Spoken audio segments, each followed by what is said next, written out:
Je vais un peu vous expliquer ce qui va se passer ici, sur scène, dans ce théâtre de la Reine Blanche.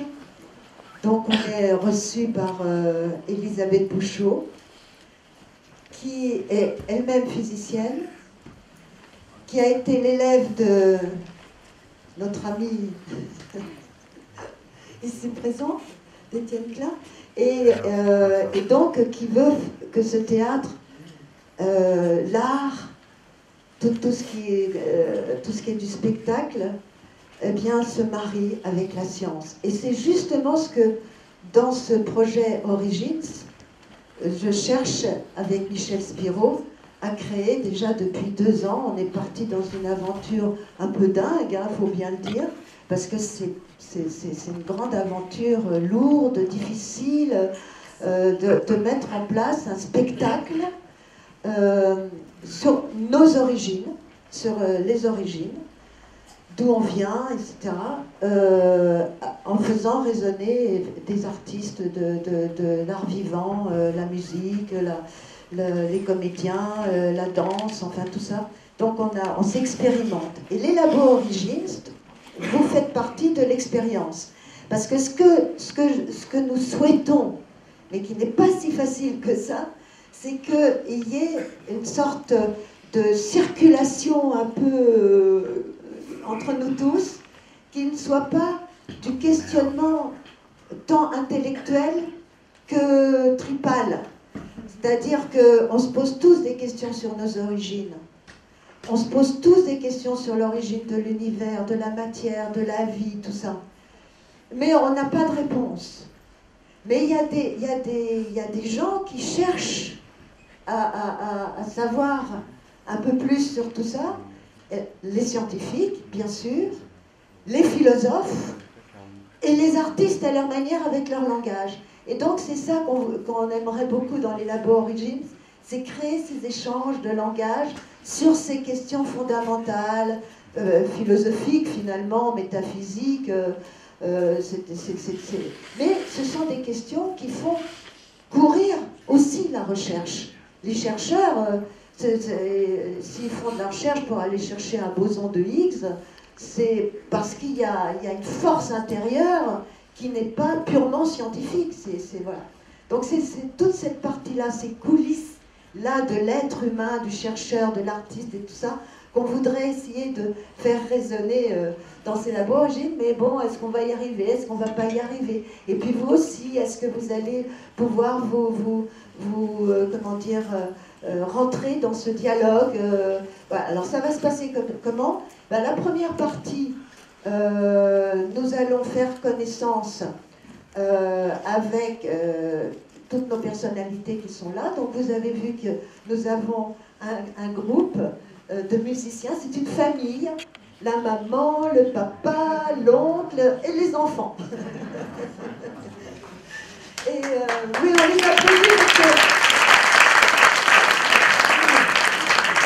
applaudit parce qu'ils étaient un peu intimidés de venir dans ce truc-là. Ils ne comprennent pas très bien, en fait. Parce que c'est vrai qu'il y a beaucoup d'expérience, quoi. Et puis alors, nous avons des scientifiques aussi ici.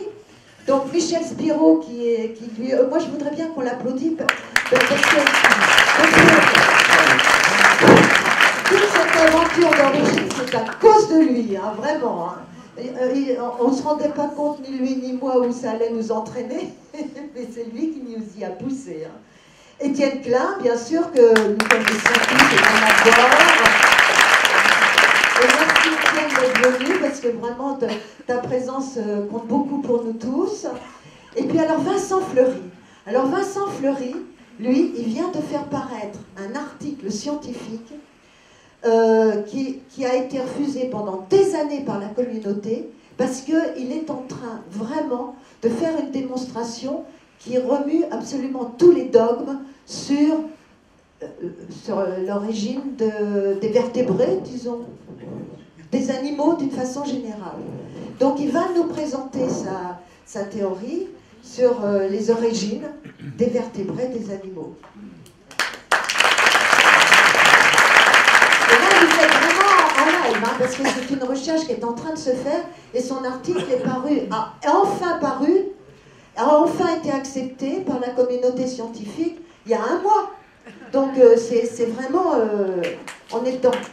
Et puis alors, Pierre-Louis Després, lui, il est philosophe, et je ne le connais pas. Mais on l'applaudit quand même.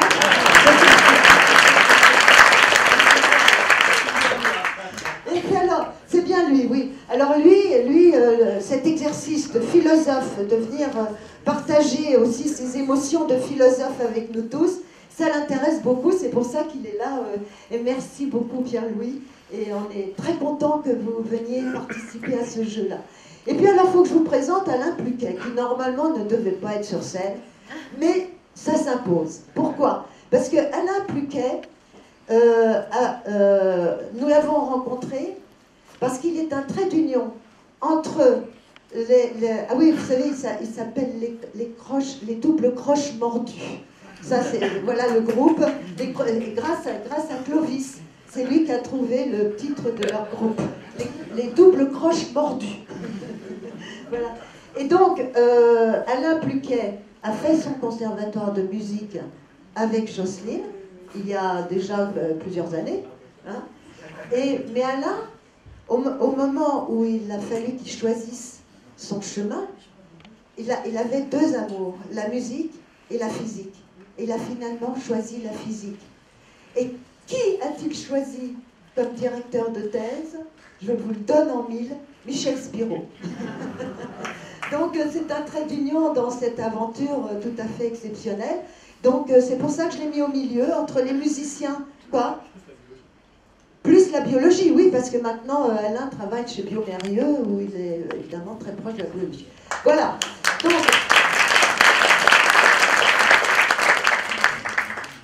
Donc nous allons vivre cette expérience. Hein. Est-ce que ça va bien se passer? J'espère. Mais on est un peu inquiets. Mais alors, pour nous mettre dans l'humeur, on va demander aux doubles croches mordues de nous mettre dans une ambiance sympathique. Hein.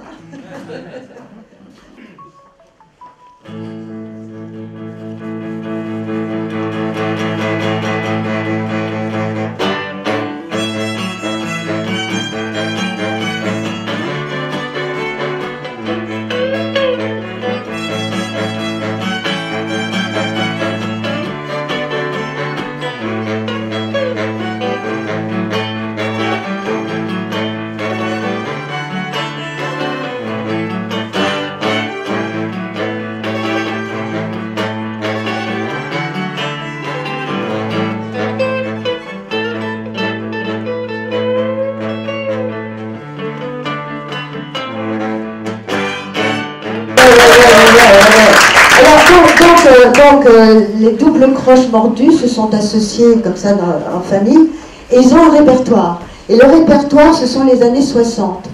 Enfin, ce sont des musiques qui ont été créées dans ces années fabuleuses, les années 60.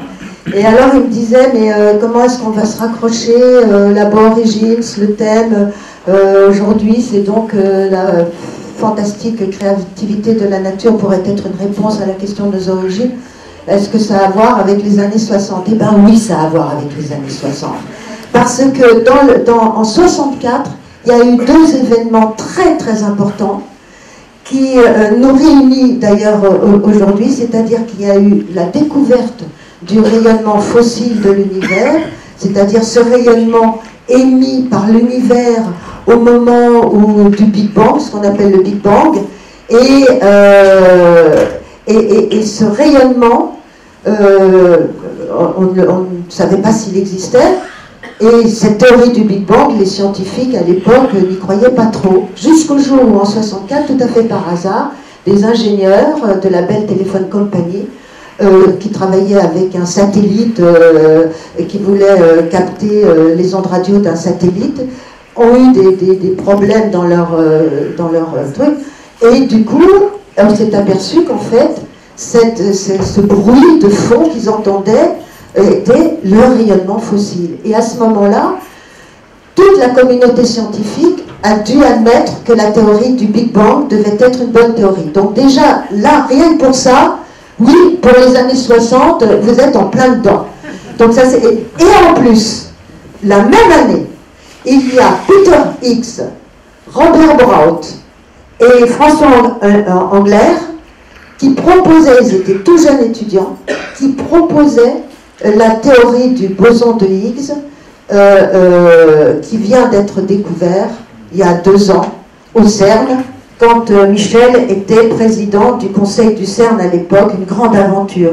Et donc tout ça s'est passé la même année en 64. Donc votre musique est parfaitement dans la couleur de notre... Bon, alors maintenant, je vais commencer par poser la question à Michel, avec qui nous avons un peu préparé aussi ses laborigies. Pour lui, qu'est-ce que ça lui fait dire, en tant que physicien, cette phrase « La fabuleuse créativité de la nature pourrait être une réponse ». Toi, tu as un micro, toi, alors voilà. T'en as 2, je suis. Pourquoi?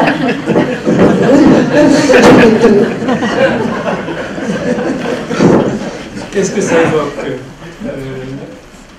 cette formule de créativité qu'on commence maintenant dont on commence à voir l'importance.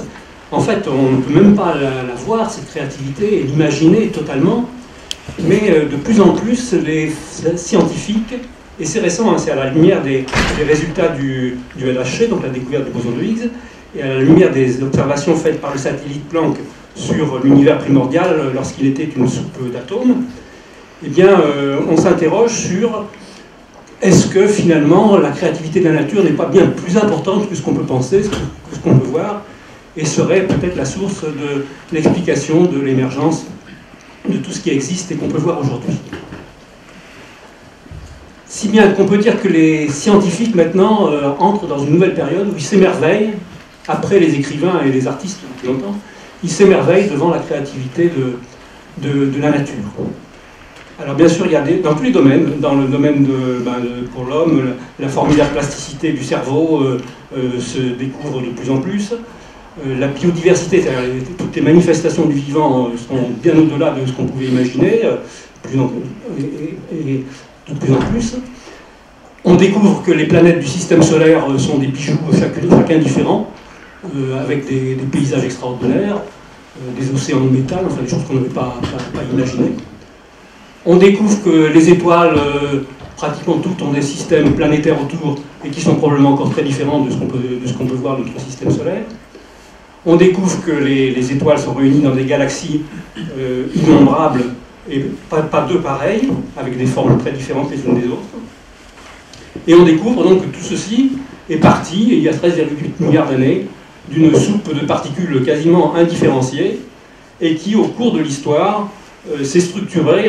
La nature a exploré tous les chemins du possible, tout en obéissant à des règles, des lois, les lois de la physique. Tout en obéissant à ces lois, elle s'est développée, a fait développer sa créativité. Un peu comme le poète, tout en gardant des règles comme les rimes, est capable de faire une infinité de beaux poèmes. Donc ceci nous interroge encore plus maintenant, puisque ces théories donc, du boson de Higgs et du Big Bang confirmées par le satellite Planck semblent nous dire que tout l'univers observable a jailli donc, de cette soupe de particules très concentrée, très dense et très chaude, et probablement a jailli d'un point qui semble provenir de fluctuations de ce qu'on appelle le vide quantique. Et donc si ceci se confirme, et ça a l'air de se confirmer que tout ce qu'on voit a surgi du vide quantique, probablement il y a dû y avoir des fluctuations du vide quantique ailleurs, avant, et il y en aura après, et donc on est obligé d'imaginer que l'univers est bien au-delà de l'univers observable, et sans doute encore beaucoup plus complexe que ce qu'on peut voir et même imaginer, c'est-à-dire qu'il y a ce qu'on appelle des multivers, d'autres bulles qui auraient éclaté, dans lesquelles peut-être les règles, même s'il y a toujours des valeurs universelles, des lois universelles, peut-être que les règles se sont manifestées de manière différente dans chacun de ces multivers. C'est ça. Alors, cette idée des multivers est née de ce concept nouveau, comme tu dis, que la nature, finalement, n'arrête pas de créer, d'essayer des milliards de choses. C'est un peu ça. Alors, c'est encore l'objet de controverses scientifiques. Hein. Les multivers ne sont pas établis aussi bien que la loi des gaz parfaits, mais mais c'est une hypothèse qui prend corps de plus en plus et qui évidemment donnerait une autre ampleur à la créativité de la nature. Et je fais donc, juste pour conclure, un lien avec la créativité de l'être humain. On est un peu, dans une certaine mesure, je pense que la nature est notre référent pour la créativité. Hein. J'espère quand même qu'on essaye d'avoir aussi des valeurs universelles, même si la manifestation de ces valeurs universelles peut prendre des formes très variées, à l'intérieur desquelles on explore tous les chemins du possible. C'est ça un peu... Moi, je souhaiterais que cette créativité... Moi, je vois Alain qui a envie de réagir. Il y a un mot-clé que tu as prononcé 3 fois qui est soupe. Donc, le premier concept que j'ai, c'est celui de la soupe. La soupe de particules qui a donné naissance à l'univers. Hein. Donc, c'est une espèce de magma qui a donné des particules, et des molécules, et des planètes, tout ce qu'on veut. Puis il y a une deuxième soupe qu'on appelle la soupe prébiotique. Donc, sur la Terre, quand la vie est apparue, il y a une espèce de soupe, dans la mer en particulier, où des particules nageaient. Et potentiellement, elles étaient capables de créer la vie. Donc, c'est né d'une seconde soupe. Hein, cette vie par différentes étapes qu'on essaie de décrire actuellement. Puis il y a une troisième soupe qui est le cerveau, j'ai l'impression, parce que quand vous regardez le nombre de neurones, je ne sais pas exactement le nombre de neurones dans le cerveau, c'est plusieurs milliards. 100 milliards 500 milliards, et le nombre de connexions possibles, c'est ça. Donc autant d'étoiles. Donc il y a une soupe de neurones avec un potentiel incroyable, et ça donne l'univers, et ça donne la vie, et ça donne la pensée. Ouais. Donc ça, c'est un peu le fil directeur de la origine. Comment de cette espèce de complexité émerge quelque chose en explorant par différentes voies, différentes choses. C'est pour ça qu'il y a des biologistes comme des physiciens qui sont réunis et puis les musiciens. Alors quand vous avez envie de poser des questions, les musiciens, Clovis, je sais que tu adores tout ce qui est des sciences, Roman aussi, donc vous n'hésitez pas à intervenir quand vous le souhaitez. Vincent, tu voulais intervenir ? Une sorte de question. Il y a une sorte de paradoxe entre parler de la nature avec ses règles, tu as avancé le mot les règles, et finalement de revenir à une fluctuation quantique. Parce qu'on a l'impression que la fluctuation quantique, c'est un événement aléatoire. Donc il est presque surnaturel en quelque sorte, puisqu'il peut se produire de partout. Donc il y a de l'aléa qui est intégré à quelque chose qui est censé suivre des règles. Donc on ne sait pas à quel moment... C'est exactement ça, la créativité de la nature, c'est le mélange du hasard et de la nécessité. Le hasard, c'est les hasards d'explorer tous les chemins possibles. La nécessité, c'est les lois auxquelles, malgré tout, la nature a obéi depuis le début. Mais il y a quand même des événements... hérité de la biologie qu'on retrouve au niveau de l'univers maintenant. C'est pas d'accord. Et voilà, ça commence, il n'est pas d'accord, Étienne. On est vraiment dans un tournant là de réflexion. Le vide quantique, il est déterminé à avoir des fluctuations. Il est à la fois déterminé, mais les lois physiques qui régissent le vide quantique l'obligent à avoir des fluctuations. Donc les fluctuations sont en fait déterminées par sa structure même. Mais c'est aléatoire quand même. C'est aléatoire, mais l'aléatoire est déterminé par la structure même des villes. Donc on ne peut pas les opposer. Oui, mais ce qui est extraordinaire, c'est que dans ces structures où il y a des lois physiques assez rigides, que tu peux pas, ces espèces de portes de liberté pour la création, quoi. Mais c'est pas de liberté, puisqu'il y a une détermination. C'est pour ça que moi je suis un peu choqué par l'expression créativité de la nature. C'est pas parce que la nature fait des choses qui nous impressionnent, qui nous émerveillent, mais bien qui sont au-delà de ce qu'on avait pu imaginer, qu'elle est créative. C'est-à-dire, si on admet l'idée qu'il y a des lois de la nature, des lois universelles, des lois physiques, alors ces lois ne sont jamais violées, donc la nature ne fait qu'obéir à ces lois, produisant des choses qui nous impressionnent, ce qui ne veut pas dire qu'elle est créative. Elle explore tous les chemins possibles de manière aléatoire. Mais c'est son boulot. C'est surtout l'eau. C'est presque un boulot, alors pour le coup, c'est pas un boulot qui demande beaucoup de créativité. Hein. Il y a le philosophe aussi. Il y a un artiste, il suit les règles de la langue. T'en mets bien ton micro devant la bouche. Par exemple, un artiste, il peut être contraint par les contraintes de la langue française, mais ça ne l'empêche pas d'avoir une certaine liberté de créer. C'est une analogie qui pour moi ne fonctionne pas. L'analogie ne fonctionne pas parce que les romans à écrire ne sont pas déjà écrits dans l'univers des romans possibles. Alors que dans la nature, les objets que la nature peut produire sont formalisables mathématiquement, sont donc à la limite des objets pythagoriciens, ou je ne sais pas comment on dirait, des idéaux. Et donc en fait, semble-t-il, la nature a besoin de ces aléas pour réaliser des objets déterminés. Alors que nous, on a des projets qui, curieusement, grâce à notre libre arbitre, ne sont pas, semble-t-il, dans une certaine mesure, ne sont pas déterminés. Donc nos aléas à nous permettent de produire du neuf. Alors que la nature, semble-t-il, ne fait qu'aller chercher dans sa réserve les objets qui, quelque part, préexistent mathématiquement. Mais on peut tester. Alors là, ça pose quand même un problème. Mets bien ton micro dans la... Alors là, ça pose quand même un problème parce qu'on fait partie de la nature. Donc la question, si la nature est complètement déterminée, comment nous laisse-t-elle une petite marge de liberté? La nature elle-même n'est pas déterminée. Ce qui est déterminé, c'est les objets qui résultent de la dynamique de la nature. Mais nous ne sommes pas réellement des objets qui obéissent à ces déterminants-là. Puisque nous ne sommes pas des attracteurs dans notre cerveau. On est en perpétuel échappatoire, en quelque sorte. Et la seule façon d'échapper, finalement, c'est de mourir, de se dissoudre. Mais nos objets échappent à l'attraction vers le déterminé. Mais pas les planètes. Les planètes, c'est des boules qui subissent la gravitation, c'est fatalement à peu près sphérique et puis un peu aplati au pôle. Tiens, il y a Alain qui a envie de réagir. Mais c'est du côté des VO, mais ne l'écrase pas. Je ne sais pas si c'est vraiment pertinent cette distinction, parce que quand un artiste écrit quelque chose, il écrit un texte, compose une musique, il se sert de son cerveau essentiellement. Et son cerveau à l'intérieur, c'est une série de réactions physico-chimiques, électriques, qui ne sont pas plus, pas moins physiques que, je parle, une réaction de Blaise. Donc ce qu'on peut écrire ou produire de façon intellectuelle, c'est juste l'enregistrement d'une machinerie biologique, physico-chimique, qui fait quelque chose de particulier. Donc, ou alors il faut identifier ce que c'est que la pensée, une espèce de concept abstrait qui serait...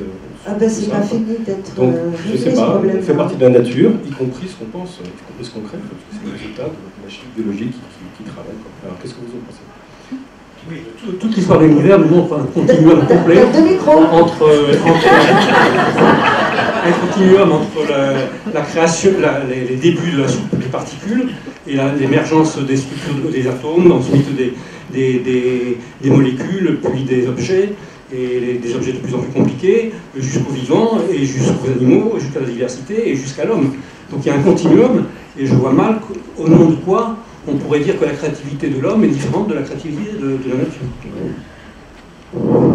Ah oui, ça c'est une grande idée de Michel qui va apparaître dans notre spectacle, c'est que quand nous faisons un acte créatif, nous sommes dans le mouvement même de la nature. Enfin, Michel Spiro est spinoziste, a dit, mais moi je ne sais pas ce que ça veut dire, spinoziste. Ça veut dire ce qu'il a dit. En fait, quand on invoque son libre arbitre, ou bien sa créativité, on peut toujours le faire d'ailleurs. Être libre, c'est proclamer qu'on est libre. Et on ne pourra jamais prouver que en fait, cette liberté n'est pas en fait complètement déterminée par des mécanismes cachés, sous-jacents, cérébraux ou autres, qui font que nous faisons ce que nous faisons, y compris lorsque nous croyons composer une œuvre parfaitement originale. Autrement dit, le libre arbitre est quelque chose qu'on peut invoquer comme posture existentielle, mais qu'on ne peut jamais démontrer. Ils sont désagréables. T'es désagréable. Dimanche matin, normalement, je fais autre chose.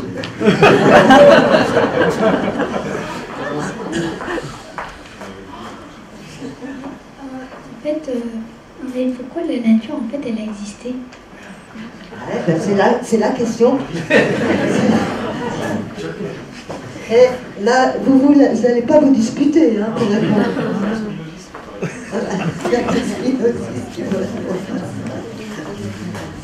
Non, la nature, c'est notre référent à tous, et on ne peut pas concevoir autre chose que la nature. C'est-à-dire que je ne vois pas très bien comment on pourrait s'imaginer en dehors de la nature. On est partie prenante de la nature, on est inscrit dans le mouvement de la nature, et c'est notre référent par essence. Est-ce que tu es satisfait par la réponse, Clovis? Oui? Oui? Et Eric, tu voulais ou toi, Jocelyne? Tiens, je vais donner le micro. Non, parce que j'entends déterminisme, liberté, etc. Et quid de l'accident? Enfin, je ne sais pas comment est considéré ce qui ne marche pas, enfin des accidents, la nature. Parce que tu as remarqué que les hommes, ils n'y pensent jamais aux accidents. Ils font des technologies qui doivent marcher absolument. Et puis on s'aperçoit que ça ne marche pas toujours. La nature a engendré une suite de cataclysmes. Elle a démarré d'ailleurs avec le Big Bang, qu'on peut considérer comme le suprême cataclysme. Mais il y en a eu plein. Les étoiles explosent et donnent, en explosant, des générations de nouveaux éléments qu'elles relâchent dans le cosmos et qui constituent les prochaines étoiles. Et nous, comme l'a dit très bien Hubert Reeves, on est des poussières d'étoiles, c'est-à-dire que ce dont on est fait a largement été fabriqué dans les générations précédentes d'étoiles qui ont explosé. Donc les accidents, les cataclysmes font partie de l'exploration de tous les possibles par la nature.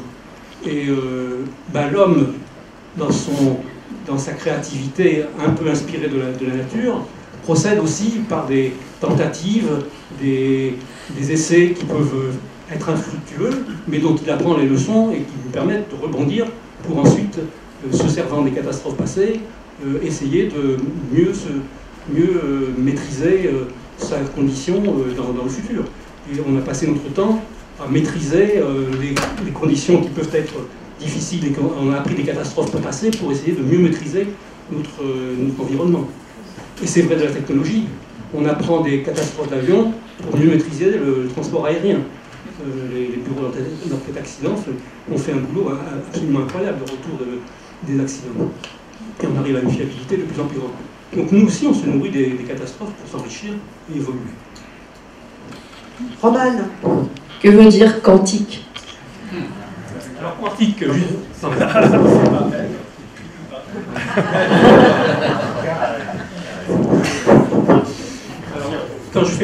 quand je parle de quantique, je parle Q-U-A-N-T-I-Q-E, quantique. La physique quantique, c'est la physique des atomes. La nature, non seulement a créé des objets de plus en plus compliqués, qui obéissent aux valeurs universelles, aux lois universelles, mais ces objets eux-mêmes obéissent à des lois qui leur sont propres. Alors j'essaie d'expliquer un peu ça. Par exemple, les objets qui nous entourent, le gaz, l'air que nous respirons, obéit à la mécanique classique, la loi des gaz parfaits. L'air qui nous entoure est fait de molécules d'eau, de molécules de gaz carbonique, de molécules d'oxygène, qui obéissent à ce qu'on appelle la chimie, c'est-à-dire les interactions entre les molécules. Les molécules sont faites d'atomes qui obéissent à la mécanique quantique, justement, qui est faite à la fois de déterminisme et d'aléatoire. C'est ce côté aléatoire, qui est intrinsèquement aléatoire, qui rend les choses non prévisibles totalement, même si on a tendance à dire que la nature est déterministe. Les atomes se comportent de manière non déterministe, c'est-à-dire de manière aléatoire. Et c'est une physique qui est très différente de la physique classique, qui elle est complètement déterministe. Lorsqu'on lance un objet, on peut calculer sa trajectoire complètement. Pour les atomes, la trajectoire n'a pas de sens, elle est aléatoire.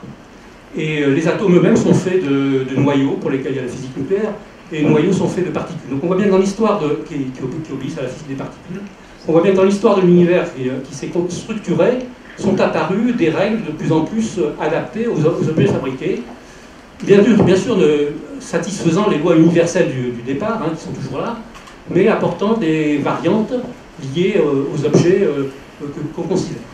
Et la physique quantique est un point essentiel du départ, avec son côté intrinsèquement aléatoire. C'est pour ça que je dis qu'il y a vraiment un mélange d'hasard et de nécessité dans l'histoire de la nature. Même si tout le monde n'est pas d'accord. Donc, Alain, je vais donner la parole au seul qui n'a pas encore pris la parole, c'est Pierre-Louis. En tant que philosophe, comment ça te fait réagir? Il n'est pas ouvert, c'est sûr? Il est ouvert, non. Ah voilà, il est ouvert, c'est bon. C'est vrai que c'est un sacré paradoxe de parler de créativité de la nature, puisque historiquement on va parler de la créativité humaine. C'est ce qui va distinguer la place de l'homme dans la nature, justement. Donc j'entends ça comme une métaphore au départ, et comme quelque chose qui peut être très fécond, puisque ça revient à dire, et je reprends l'exemple que vous donniez sur l'artiste, qui va par exemple créer un poème à partir d'un nombre fini de lettres de l'alphabet, il en invente un, et en même temps, il n'y a pas de poème semblable. Donc à partir d'un nombre fini, on arrive à produire une infinité. C'est comme ça que la créativité, notamment artistique, a été approchée. Et la deuxième remarque, c'est, j'observe, puisque j'accompagne pas mal de gens qui font de la recherche appliquée dans des groupes technologiques ou dans la chimie ou dans d'autres univers, c'est que la nature devient une source d'inspiration incroyable. Il y a une espèce de compétition pour aller découvrir ce qu'on ne présupposait pas auparavant, pour trouver par exemple des formes et des solutions. Donc il y a beaucoup d'exemples extrêmement célèbres. Vous connaissez le velcro, qui est une transposition de la bardane, ces choses qui se collent aux chaussettes quand vous vous déplacez dans les champs. Ça veut dire qu'il y a une espèce de présupposé qui dit la nature est un grand livre dans lequel on trouve déjà des solutions et qui pourraient être utilisées par ailleurs. Il y en a des très récentes en ce moment sur toute la robotique, la mini-robotique à domicile par exemple. On est en train d'observer les abeilles et les mouches et de regarder l'œil de la mouche qui a des propriétés tout à fait incroyables. Il ne s'agit pas de copier, on parle de biomimétisme, on ne va pas copier servilement la nature. On va, à partir de formes qu'on va présupposer existantes dans le grand livre de la nature, essayer de les transposer dans nos usages. Et vous avez sûrement entendu parler, il y a quelques années, d'un élément qui a défrayé la chronique sur cette fameuse tunique pour faire de la natation, qui a été développée par l'entreprise Arena, et qui venait d'une observation très fine de la peau du requin, qui, contrairement à ce qu'on croit, n'est pas lisse, mais qui a au contraire des espèces d'aspérités qui créent des micro-dépressions et qui vont fabriquer une espèce d'énergie et de vitesse. Et l'intérêt, c'est de dire que finalement, la fabuleuse créativité de la nature, c'est ça, c'est le titre. Oui, mais il paraît que c'est pas un bon titre. Non, au contraire, dans fabuleux, il y a fable, ça veut dire, voilà, fabuleux, ça veut dire aussi présupposer qu'il y a une infinité de solutions existantes. Et ça, c'est assez nouveau, puisque jusqu'à présent, la nature était, on va dire, soumise ou un peu dominée à notre cerveau. Ou, alors, cerveau soit du calcul ou du raisonnement, ou bien le cerveau de l'imagination de l'artiste. Donc, il y a un nouveau regard qui est posé, absolument fécond. Alors, dernier point, il s'agit d'analogie et non pas de métaphore. Vous savez, la métaphore, c'est par exemple, si vous voulez raisonner sur, je sais pas, les bénéfices de la souplesse vertu de la rigidité, vous prenez le chêne et le roseau de La Fontaine et vous voyez bien qu'il vaut mieux être souple que rigide parce qu'on risque d'être déraciné. Ça, c'est la métaphore poétique par excellence, c'est-à-dire la création d'un univers parallèle. L'analogie, c'est bien différent en fait. Il y a un ouvrage qui est sorti il y a quelques années par Hofstadter, qui fait un peu parler de lui ces derniers temps, et qui montre comment la fabrication de la pensée est systématiquement analogique. C'est-à-dire qu'elle va passer d'un élément à un autre. Par exemple, quand on parle de soupe primordiale, c'est pas juste une question nominaliste, c'est-à-dire comment on appelle cette situation-là, mais juste de dire la représentation de cet état de nature, entre guillemets, sous la forme du mot soupe, n'est absolument pas anodine, je dirais. Parce qu'elle ramène un inconnu à du connu, et c'est le déplacement des analogies, c'est-à-dire aujourd'hui on appelle cela soupe, et demain on l'appellera peut-être, je ne sais pas comment, d'une autre manière, qui va permettre de lire autrement les origines. Donc en fait la créativité sur la nature est aussi une grande fortune. Ah là, c'est un peu long, hein. Oui, oui. Trop long. Fallait couper. Non, Mais coupe. Non, mais on va se reposer un petit peu grâce au double croche mordu. J'arrive pas, ça coule pas de source, le double croche mordu.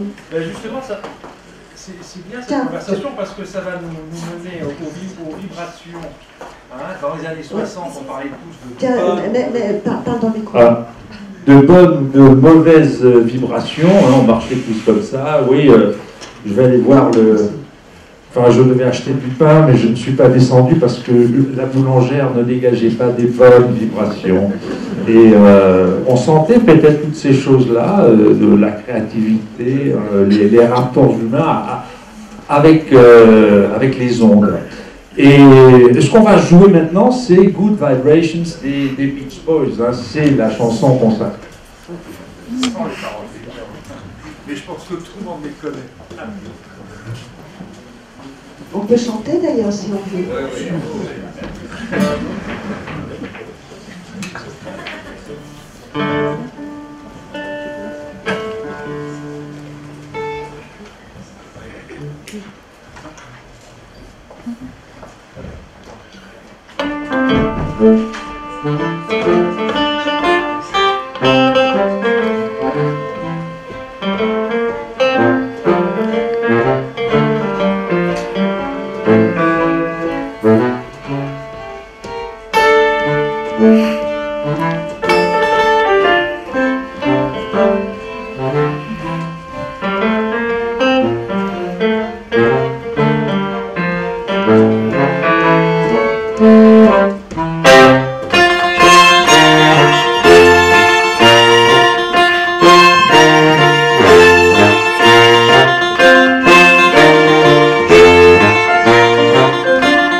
heureusement de la créativité dans tous les domaines, finalement, dans les sciences comme dans l'art, la musique et tout.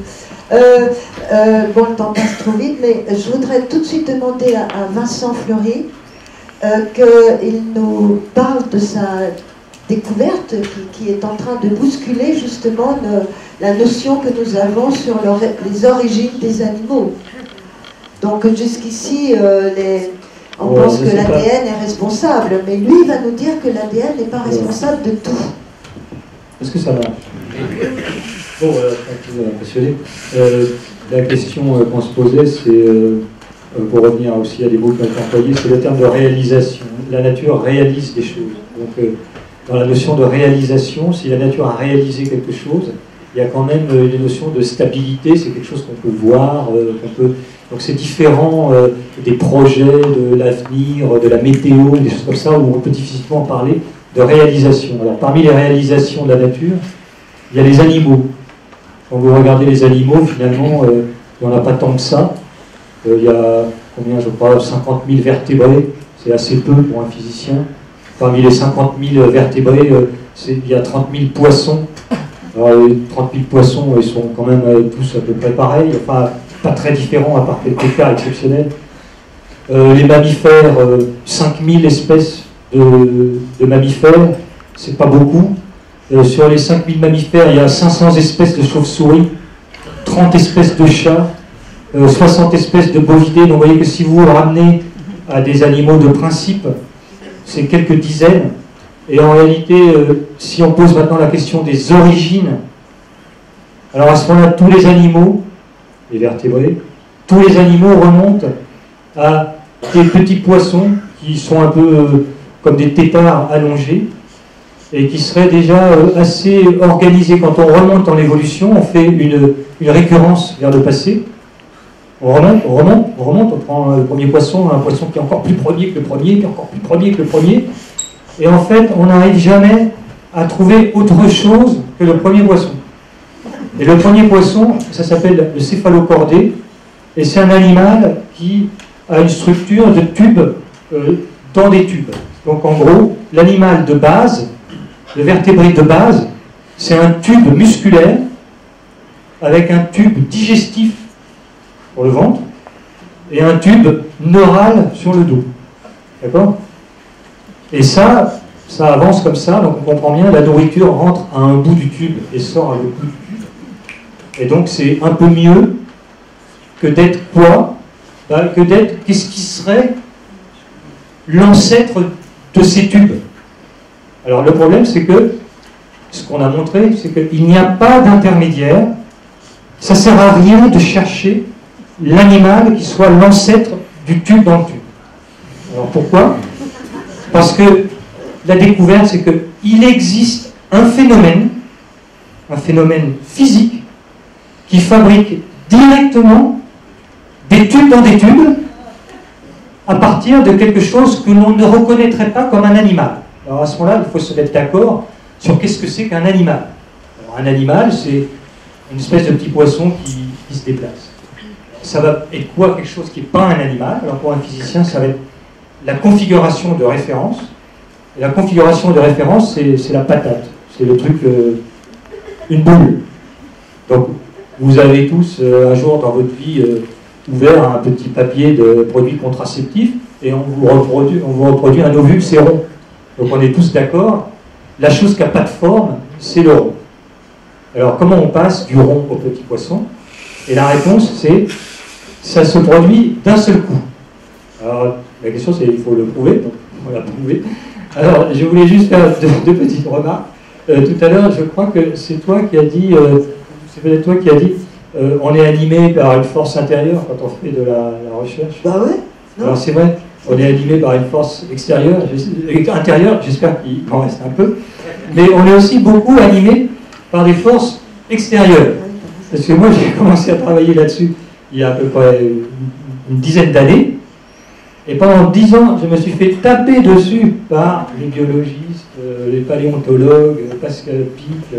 Donc il y a eu des sites web entiers qui ont été dédiés à expliquer que les travaux c'était de la folie furieuse, à tel point que le CNRS a dû payer un avocat, donc J'ai eu le même avocat que Johnny Hallyday pendant quelques mois,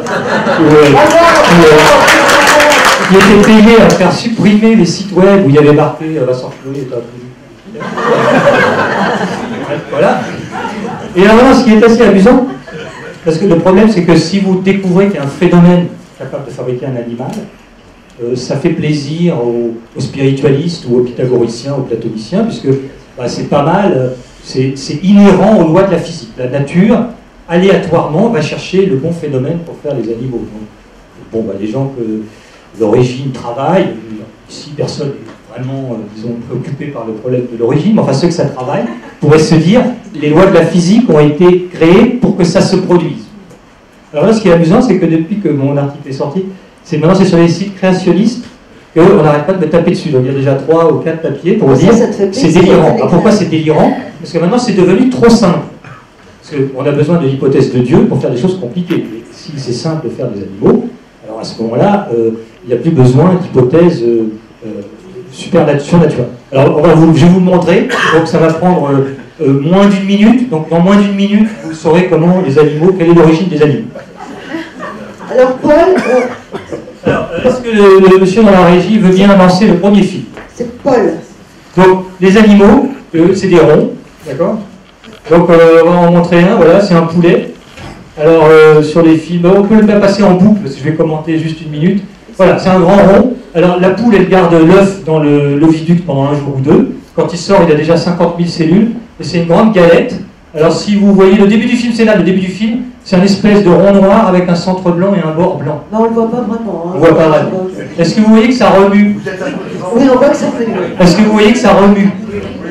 Oui. Les petits points, c'est les cellules. Bon, alors ça remue. Vous voyez que ça fait des espèces de tourbillons, non? Oui. Oui. Bon, alors, est-ce que quelqu'un savait ici que l'origine des animaux, c'est des tourbillons? Non. Bon, alors maintenant, vous savez. Donc, vous avez un rond, et c'est comme du café, ça remue. Alors pourquoi ça remue? Parce que les cellules, elles ont envie de s'attacher entre elles. Et quand les cellules ont envie de s'attacher entre elles, elles exercent une force. Et le simple fait de vouloir s'attacher avec le voisin, ça crée un mouvement. Alors la somme sur 50 000 cellules, ça crée ce mouvement-là. C'est comme si je tournais mon café avec des petites cuillères. Alors est-ce que vous voyez que ça s'accumule à gauche là? Oui? Vous voyez que ça s'accumule à gauche là? Oui. Alors cet endroit, ça s'appelle l'anus. C'est là que... donc l'origine de l'homme est assez scatologique, c'est-à-dire que l'origine de l'homme, c'est notre anus.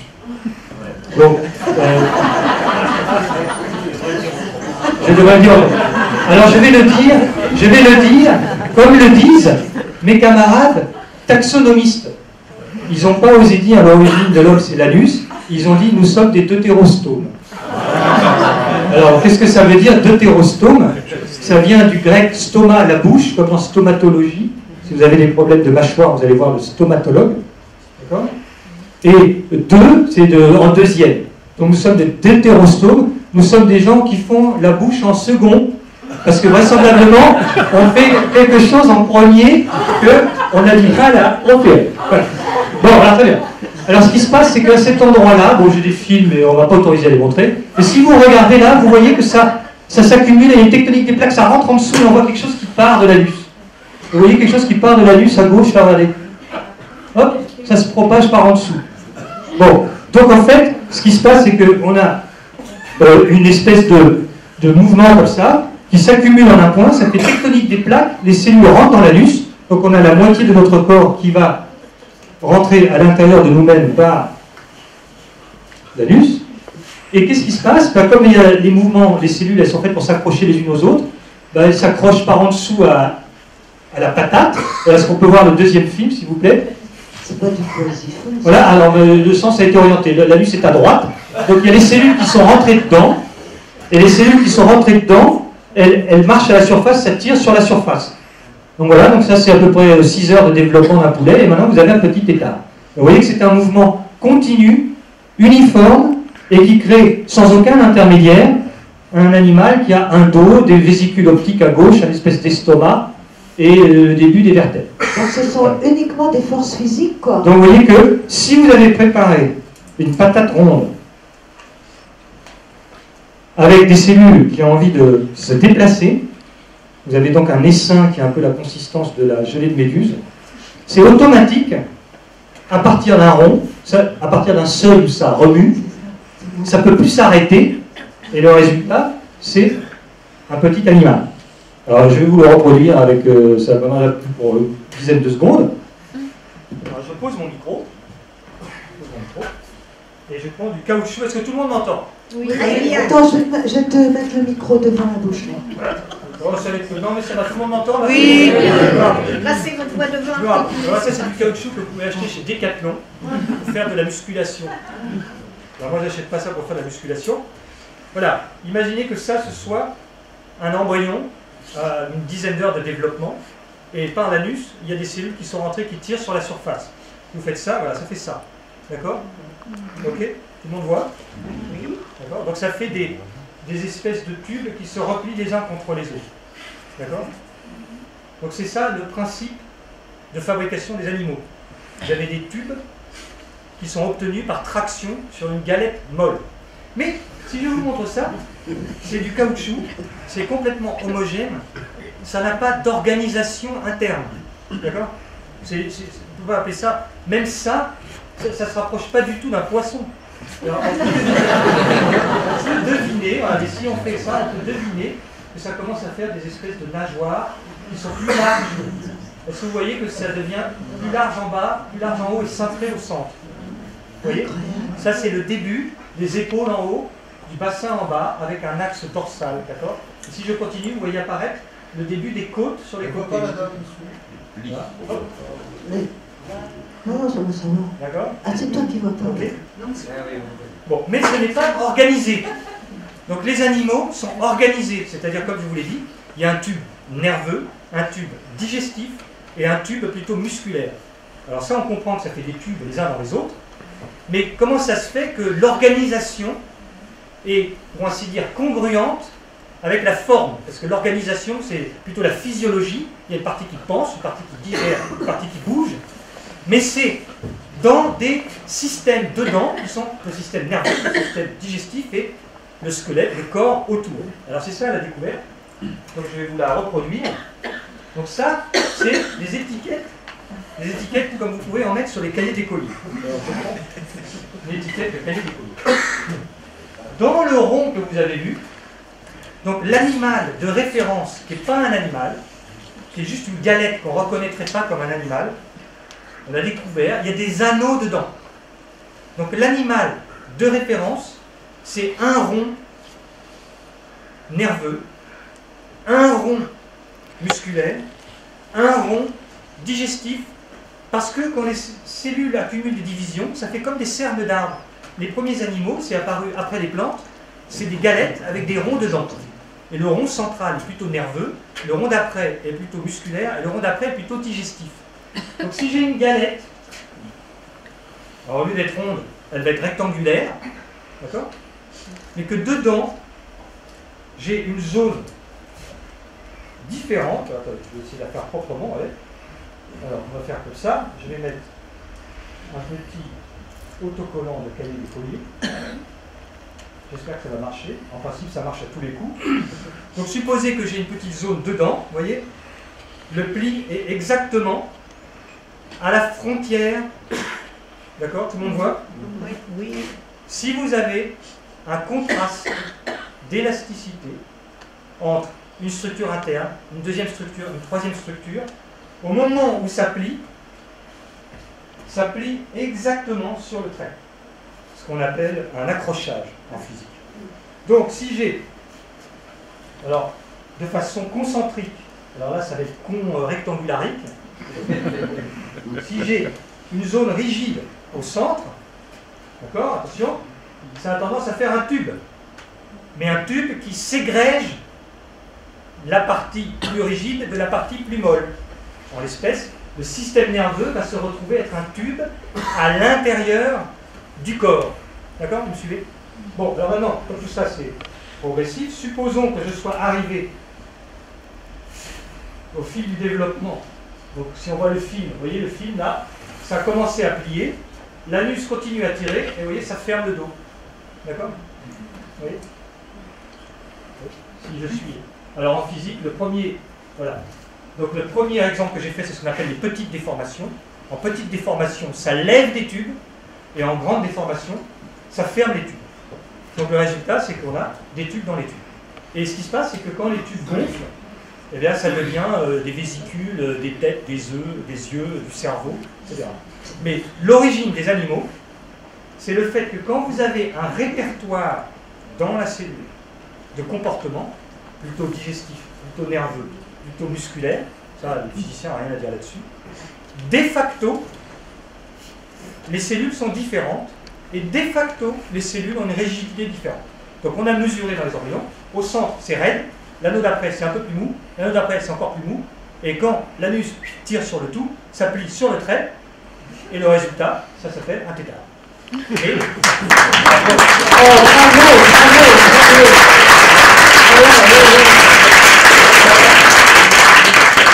Vous les physiciens, ta formation c'est biologiste ou physicien? Moi je suis physicien. Au départ tu es physicien, ouais d'accord. Et finalement tu as été très très mal compris, accueilli par les biologistes, parce que les biologistes, eux, ont une vision très ADN, très génétique de la création, enfin de la formation des animaux. Je réponds simplement à cette question. En fait, ça dépend beaucoup des gens, en fait. En fait, il y a des gens qui sont vindicatifs ontologiquement, donc Qu'est-ce que t'en penses, toi? Et puis il y a des gens, il y a des tas de biologistes qui trouvent ça très bien. Moi, je travaille avec un biologiste. Ce papier, en l'occurrence, est co-signé avec un biologiste, parce que c'est lui qui m'a ouvert les yeux sur la différenciation et tout ça. Donc, il n'y a pas de... Ce qui se passe, en fait, il y a deux catégories de personnes. Je peux me permettre de faire un petit peu de sociologie de la recherche, si ça vous intéresse. Il y a les cons et les autres. Non, il y a les cons et les autres. Mais en fait, non, il y a ceux qui sont réellement à la pointe. Et eux, ils savent qu'il y a des questions fondamentales sur lesquelles on bute. Et ils sont prêts à entendre des tas de choses. Et il y a les gens qui ne sont pas des vrais spécialistes, qui croient s'y connaître, et qui ne mesurent pas à quel point, dans le labo, les gens qui sont à la paillasse sont en train de traiter la vraie question. Et donc, la vraie question pour comprendre les embryons, c'est de comprendre pourquoi il y a des vortex qui s'accumulent en un point, que les cellules tirent et ça fait du flambage viscoélastique. Donc, si un biologiste ne sait pas qu'il y a déjà plusieurs personnes qui étudient les vortex viscoélastiques qui sont à la cause des flambages, bon, c'est des termes techniques, tout ça. Donc, les gens qui ne connaissent pas ça, ils sont ancrés dans des vieux manuels, des vieux papiers, etc. Et alors eux, ils éprouvent le besoin, ils refusent la notion de nouveauté. C'est-à-dire, là c'est une question qu'on pourrait poser. C'est-à-dire qu'on a l'impression qu'il y a certaines questions qui seraient destinées à n'avoir jamais de réponse, et où l'attitude correcte, ce serait de dire, écoutez, j'ai pas de réponse, il y aura toujours plus de questions que de réponses, et l'honneur du genre humain, c'est cette quête éternelle. Non, on peut aussi dire, attends, il y a des réponses. Il y a des réponses. À certaines questions, il y a des réponses. Pour les vertébrés, la réponse, c'est ça. Après, le débattre, est-ce que c'était inévitable? Combien de hasard il fallait? Bon, c'était il y a 600 millions d'années, personne ne pourra jamais reconstituer exactement ce qui s'est produit il y a 600 millions d'années. Tout ce qu'on peut dire, c'est que c'est finalement très facile, très très facile de faire un animal de base. D'ailleurs, juste pour préciser, pour prouver ce genre de choses, on prend les embryons à des stades où ils n'ont pas encore plié, on les prend avec des petites pelles qui font 1 ou 2 mm, et avec des machines interfacées par ordinateur, on tire dessus, on les plie, on les déplie, on les plie, on les déplie, et ça plie toujours au même endroit. Donc ça montre qu'on peut faire et défaire l'animal pendant qu'il n'est pas encore durci. Il est encore temps, comme une crêpe qu'on a un peu ratée, on peut la déplier avant qu'elle soit cuite.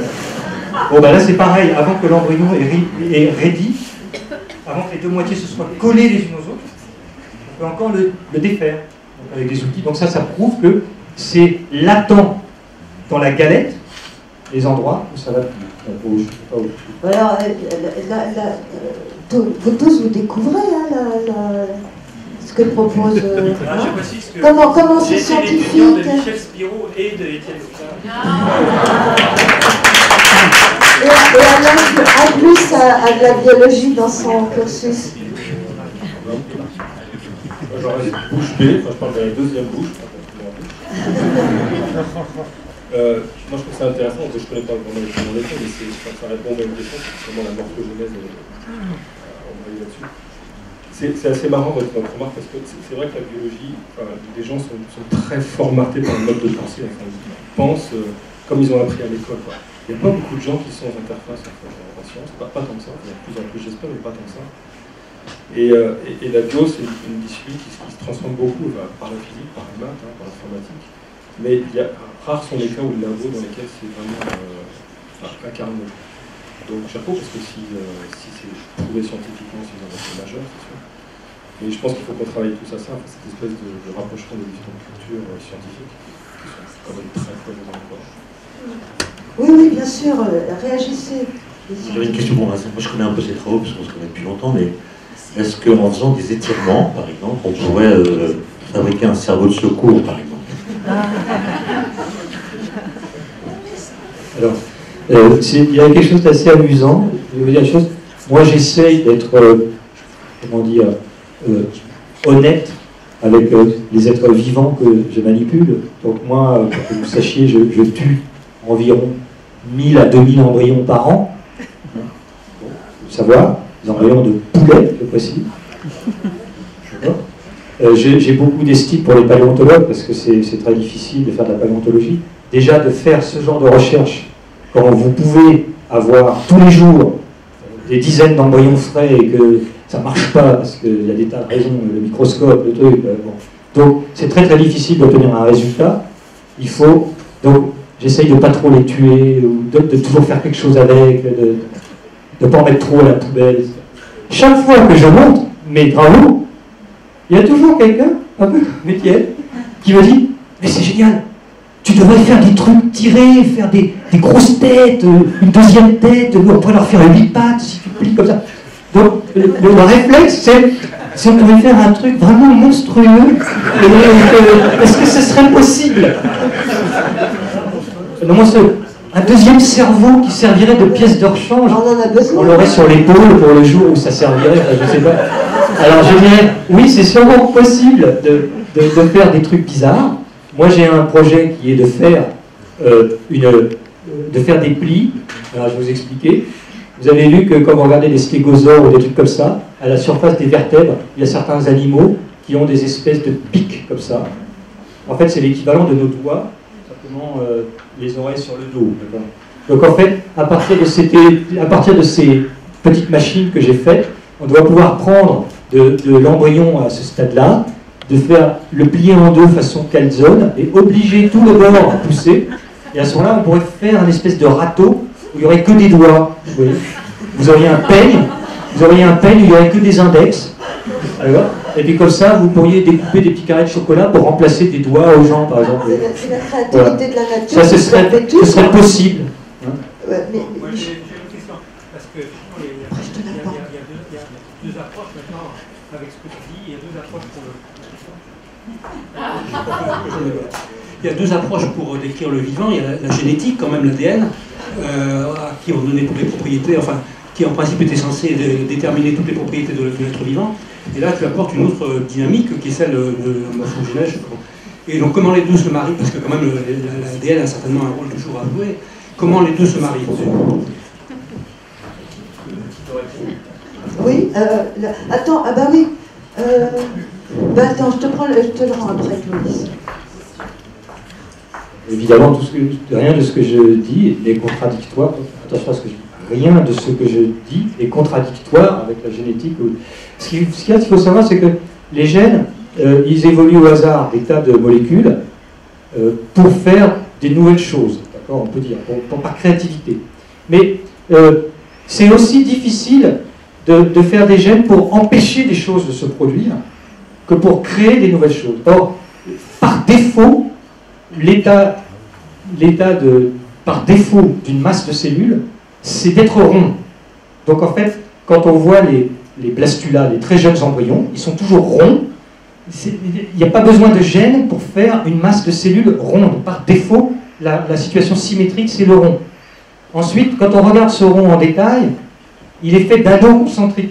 Exactement comme, malgré toute la diversité des génomes, toutes les plantes sont faites en gros de cylindres avec des anneaux concentriques. L'aubier, l'écorce.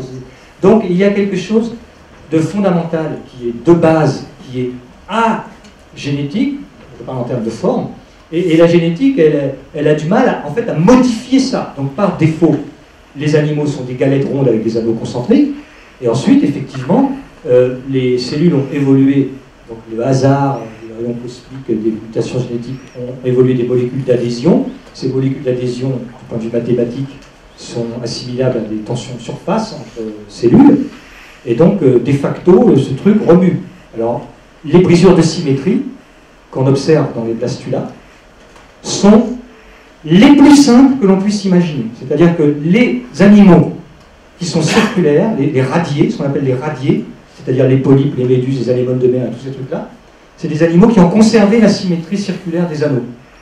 Alors on pourrait se dire, bon, bah, les animaux d'après, ça va être des trucs très compliqués. Non, les animaux d'après, c'est les bilatéraux, dont les vertébrés, sont des animaux qui, en plus, ont une asymétrie quadrupolaire. Donc les animaux sont des monopôles, les dipôles, il n'y en a pas, les quadrupôles, il faut expliquer, les quadrupôles. Or, le quadrupôle, c'est l'origine du quadrupôle, c'est le spermatozoïde, il faut bien qu'il rentre par un bout, ça brise la symétrie. Donc en réalité, les animaux que moi j'observe ne sont que les premiers dans un espèce de tableau de morphogénèse EIF qui serait les brisures de symétrie d'un état de référence qui serait le plus symétrique. Bon, donc c'est plutôt satisfaisant pour le physicien, c'est plutôt, je dirais, embêtant pour ceux qui ont une vision ultra-darwinienne de l'évolution, dans laquelle l'inventivité de l'évolution, ça consisterait à faire un espèce de rétamage à coup de marteau sur une coque pour sortir des formes. Donc c'est là où tu te fais insulter. Voilà, la nature, elle ne fait pas ça. Faire un animal, c'est pas donner des coups de marteau pour sortir des bouts. C'est prendre la patte, que tout le monde fasse à peu près la même chose, et qu'il y ait des résultats qui ne soient pas que des boules. Donc, voilà, la physique l'explique. Alors il faut bien noter que dans Darwin, dans l'œuvre de Darwin, au chapitre 13, il n'est jamais dit comment sont faits les animaux. Et le seul endroit où ça figure, il a dit que ça pourrait être l'exercice de pression réciproque sur les parties, qui serait l'origine des formes. L'exercice de pression réciproque, ce que nous on appelle un gradient de pression. C'est exactement ça. Et ce qu'il dit pour les animaux, il dit tous les animaux que j'observe descendent de peut-être 5 plantes. Les vertébrés originent tous dans un archétype de vertébrés. Il dit, et quelle est l'origine de cet archétype? Je ne sais pas. Donc, il y a quelque chose qui fabrique les archétypes, et après, l'évolution ne fait que allonger un peu les pattes, tendre un peu, plier un peu le dos, etc. Quand tu prends l'exemple de la chauve-souris, la patte de chauve-souris est 500 fois plus grande que la patte de souris, mais ce n'est que 500 fois une patte de souris. La chauve-souris, jusqu'à très tard dans son développement, a une toute petite patte, c'est juste à la fin que, de façon télescopique, ça devient une aile. On cherche encore l'intermédiaire entre la chauve-souris et la souris. Personne n'a jamais trouvé d'animal qui aurait une espèce de proto-aile qui ne l'aiderait pas à voler, qui serait intermédiaire entre les deux. De la souris à la chauve-souris, c'est télescopique. Donc, les copains biologistes, ils ont pris le gène, le promoteur du gène de la chauve-souris. Alors, dans les souris, il y a des cartilages qui sont faits avec des gènes, et sans rien changer au cartilage de la chauve-souris, en changeant simplement la vitesse à laquelle il pousse, on peut faire ça en changeant ce qu'on appelle le promoteur du gène. Donc ils ont pris le promoteur du gène de la chauve-souris, grandes ailes, et ils l'ont mis dans la souris. Et les titres des journaux, c'était « La souris avec des ailes de chauve-souris ». Bon, en fait, la souris a une patte 10% plus grande. Ils n'ont pas réussi à faire une aile de chauve-souris, c'était le but. Mais ils ont quand même montré que si on prend le promoteur du gène et on le change, balistiquement, on allonge les doigts. Donc en fait, passer d'une souris à une chauve-souris, c'est pas explorer au hasard tous les doigts en forme de bretzel et de nœuds de vache et de nœuds ceci jusqu'à ce que ça devienne une aile, mais c'est pousser le curseur, doigt, jusqu'à ce que ça s'appelle une aile. Et ça, du point de vue du phénomène, c'est beaucoup plus simple et ça explique beaucoup mieux que l'évolution ait été possible au hasard. Parce que si vous êtes dans un couloir très étroit et que vous marchez au hasard, vous finirez toujours par aller au bout du couloir. Alors que si vous êtes dans un espace à 2 dimensions et que vous vous promenez au hasard, à 2 dimensions, à 12 dimensions, on n'en parle même pas, à 30 000 dimensions, on n'en parle même pas. Mais à 2 dimensions, je dis 30 000 parce qu'on a 30 000 mais à 2 dimensions, si vous faites une exploration, vous n'avez aucune chance de repasser par la porte qui est au bout du couloir. Aucune. C'est de mesure nulle. Alors que si vous êtes à 1D, le problème devient à 1 degré de liberté. Et donc, il y a toujours un jour où vous atteindrez les grandes ailes. Et si vous l'atteignez et que ce n'est pas sélectionné, ce n'est pas grave, parce que ça reviendra toujours. Donc les formes sont récurrentes. Elles ne sont pas seulement déterminées, elles sont récurrentes. Alors, le temps passe tellement vite et après ça, après Clovis pose sa question, et après ça, on échange avec vous tous. Mais ça veut dire que vous pouvez faire des dinosaures, enfin des sortes de... Vous pouvez faire des sortes de dinosaures. Enfin, des... Alors, C'est un vertébré. Il y a des choses qu'il vaut mieux pas dire parce que c'est enregistré, ce que je veux dire. Bon, alors, en fait, les dinosaures existent encore, hein, les animaux, les poules, etc., les oiseaux sont des dinosaures. En réalité, je vais voir un exemple. La baleine bleue, un animal, c'est le plus gros animal qui existe, après des dizaines de tonnes, il a un cœur, on pourrait s'asseoir dedans pour jouer aux cartes. C'est un cœur, c'est énorme, il est grand comme de moi à vous. Or, c'est un animal qui commence comme le petit poulet que vous avez vu là, qui fait 300 microns. 500 microns, un tiers de millimètre. Le poulet est complètement fait quand il fait à peu près 6 mm. Donc, ces animaux-là ont un cœur qui bat à partir du 4e, 5e jour de développement et qui fait 200 microns. Donc, une larve de baleine ou un tout petit baleineau dans l'utérus de sa maman, il a un cœur qui bat, qui fait 300 microns. Et une fois que ces choses sont faites, il y a une capacité de croissance qui est absolument monstrueuse. C'est monstrueux, ça peut grandir, ça peut devenir énorme. Donc en réalité, les dinosaures, si on les perçoit comme des trucs énormes, ne sont que des exponentialisations de poules. Donc en réalité, avec les moyens modernes de la biologie, ce ne serait pas difficile de refaire un dinosaure. Je pense que ce ne serait pas difficile. Qu'est-ce qu'on attend? Donc oui, on devrait pouvoir refaire des dinosaures. Par exemple, on a refait des dents aux poules, ça a été fait. Des dents aux poules, hein. Les poules n'ont pas de dents, mais elles en ont eu. Hein, c'est pas un jour les poules auront des dents, un jour les poules ont eu des dents. Donc voilà, donc en fait, ce que je veux dire, c'est qu'il ne faut pas que ce soit une raison pour tuer tous les animaux en se disant on pourra les refaire. Mais il y a beaucoup d'animaux qui sont assez voisins les uns des autres, et il y a beaucoup d'animaux, je pense, qu'on saurait refaire en y mettant les moyens. Voilà. Donc on se va les refaire. Mais c'est pas non plus souhaitable de les exterminer. Alors, il y a beaucoup. Est-ce qu'il y a parmi vous des personnes qui ont envie d'intervenir? Vous avez une question? Et puis, Émilie, si tu as envie aussi, parce qu'Émilie nous a préparé un petit texte, en fait, autour du thème. Geneviève aussi, si tu avais envie d'intervenir, voilà. Donc, monsieur, on va prendre votre... ouais, mais faut m'aider un peu. Est-ce que vous pouvez... J'ai pas ça de micro, c'est très court. Mais si, parce qu'on ne vous entend pas forcément. Mon interrogation, voilà, vous entendez? Oui. Mon interrogation, c'est ultra simple, c'est l'énergie, on la constate dans l'espace, elle nous dépasse, mais comment cette énergie peut-elle se diluer, c'est-à-dire être infiniment faible, infiniment grande, avec un contrôle permanent, puisqu'on assiste à la naissance d'un être à partir on va dire, une petite sphère, hein, une petite sphère molle. La sphère molle, et puis il y a un événement qui est le germe qui pénètre dans cette sphère et qui va développer une vie. Donc là, il y a une énergie. Et comment se fait-il que cette énergie va croître au point où l'énergie des cellules qui va développer une baleine, par exemple? Voilà. C'est où il puise l'énergie, c'est ça la question en fait. En termes d'énergie. Oui, c'est ça. Attendez, oui, il faut qu'on se partage. C'est l'interrogation qui est partagée.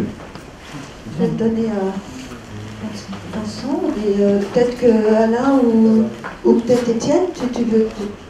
Non. Alors, je vais vous répondre sur un domaine qui n'est pas le mien. Donc là, sans mon joker, je vais peut-être vous dire des bêtises.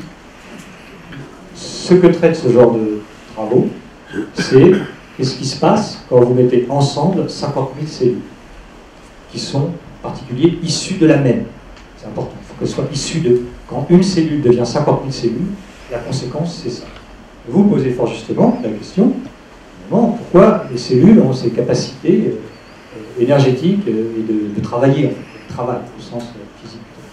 Bon, alors là, moi je n'ai pas de réponse à ça. Il y a des idées, il y a des gens qui travaillent. C'est des petits réacteurs chimiques avec une membrane, avec une chimie dedans qui se produit. Mais la seule chose que je peux dire de façon un peu en agitant les mains, de façon vague, c'est une des particularités du vivant, qui est, disons, une sorte de méta-particularité du vivant, c'est d'avoir développé la possibilité de faire des projets. C'est-à-dire que le futur est pris en compte dans le vivant.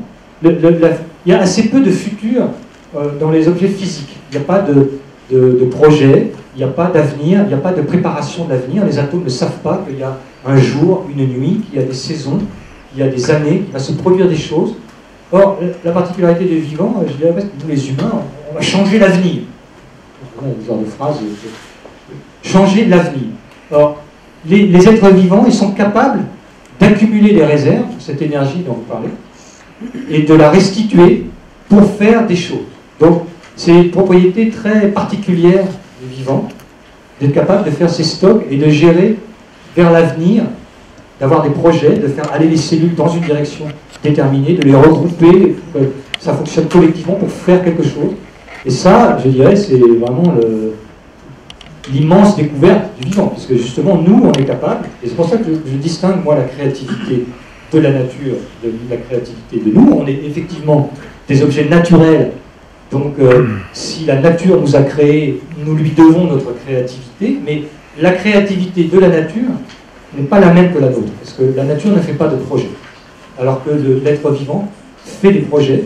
Et le projet ultime, c'est la pensée, parce qu'on est capable de penser ce qu'on va faire cet après-midi, après-demain, etc.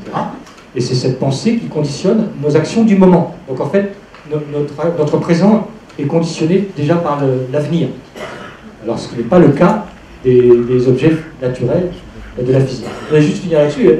L'origine de tout ça, je m'éloigne un peu, mais c'est pour revenir à quelque chose qui a été dit avant, c'est que l'activité des neurones, on vous a parlé de dizaines ou centaines de milliards de neurones avec un nombre de connexions très élevé, mais il faut bien réaliser que quand vous levez votre petit doigt de pied, ça se propage à 100 mètres par seconde.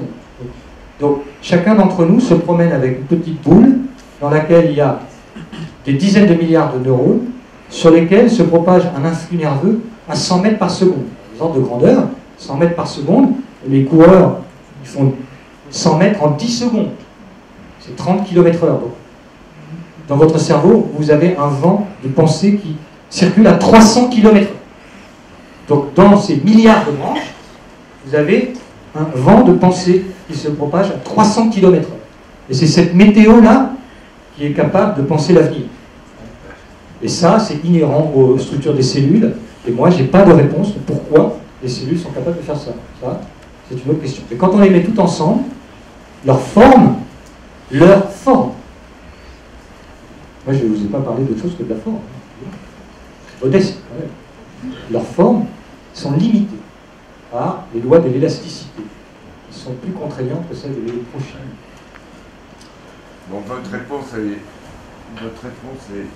satisfaisante. Elle nous introduit évidemment dans le fait qu'on est traversé par une vie qui nous dépasse, nous personnellement, nous individuellement. Ça, c'est clair que ça nous dépasse.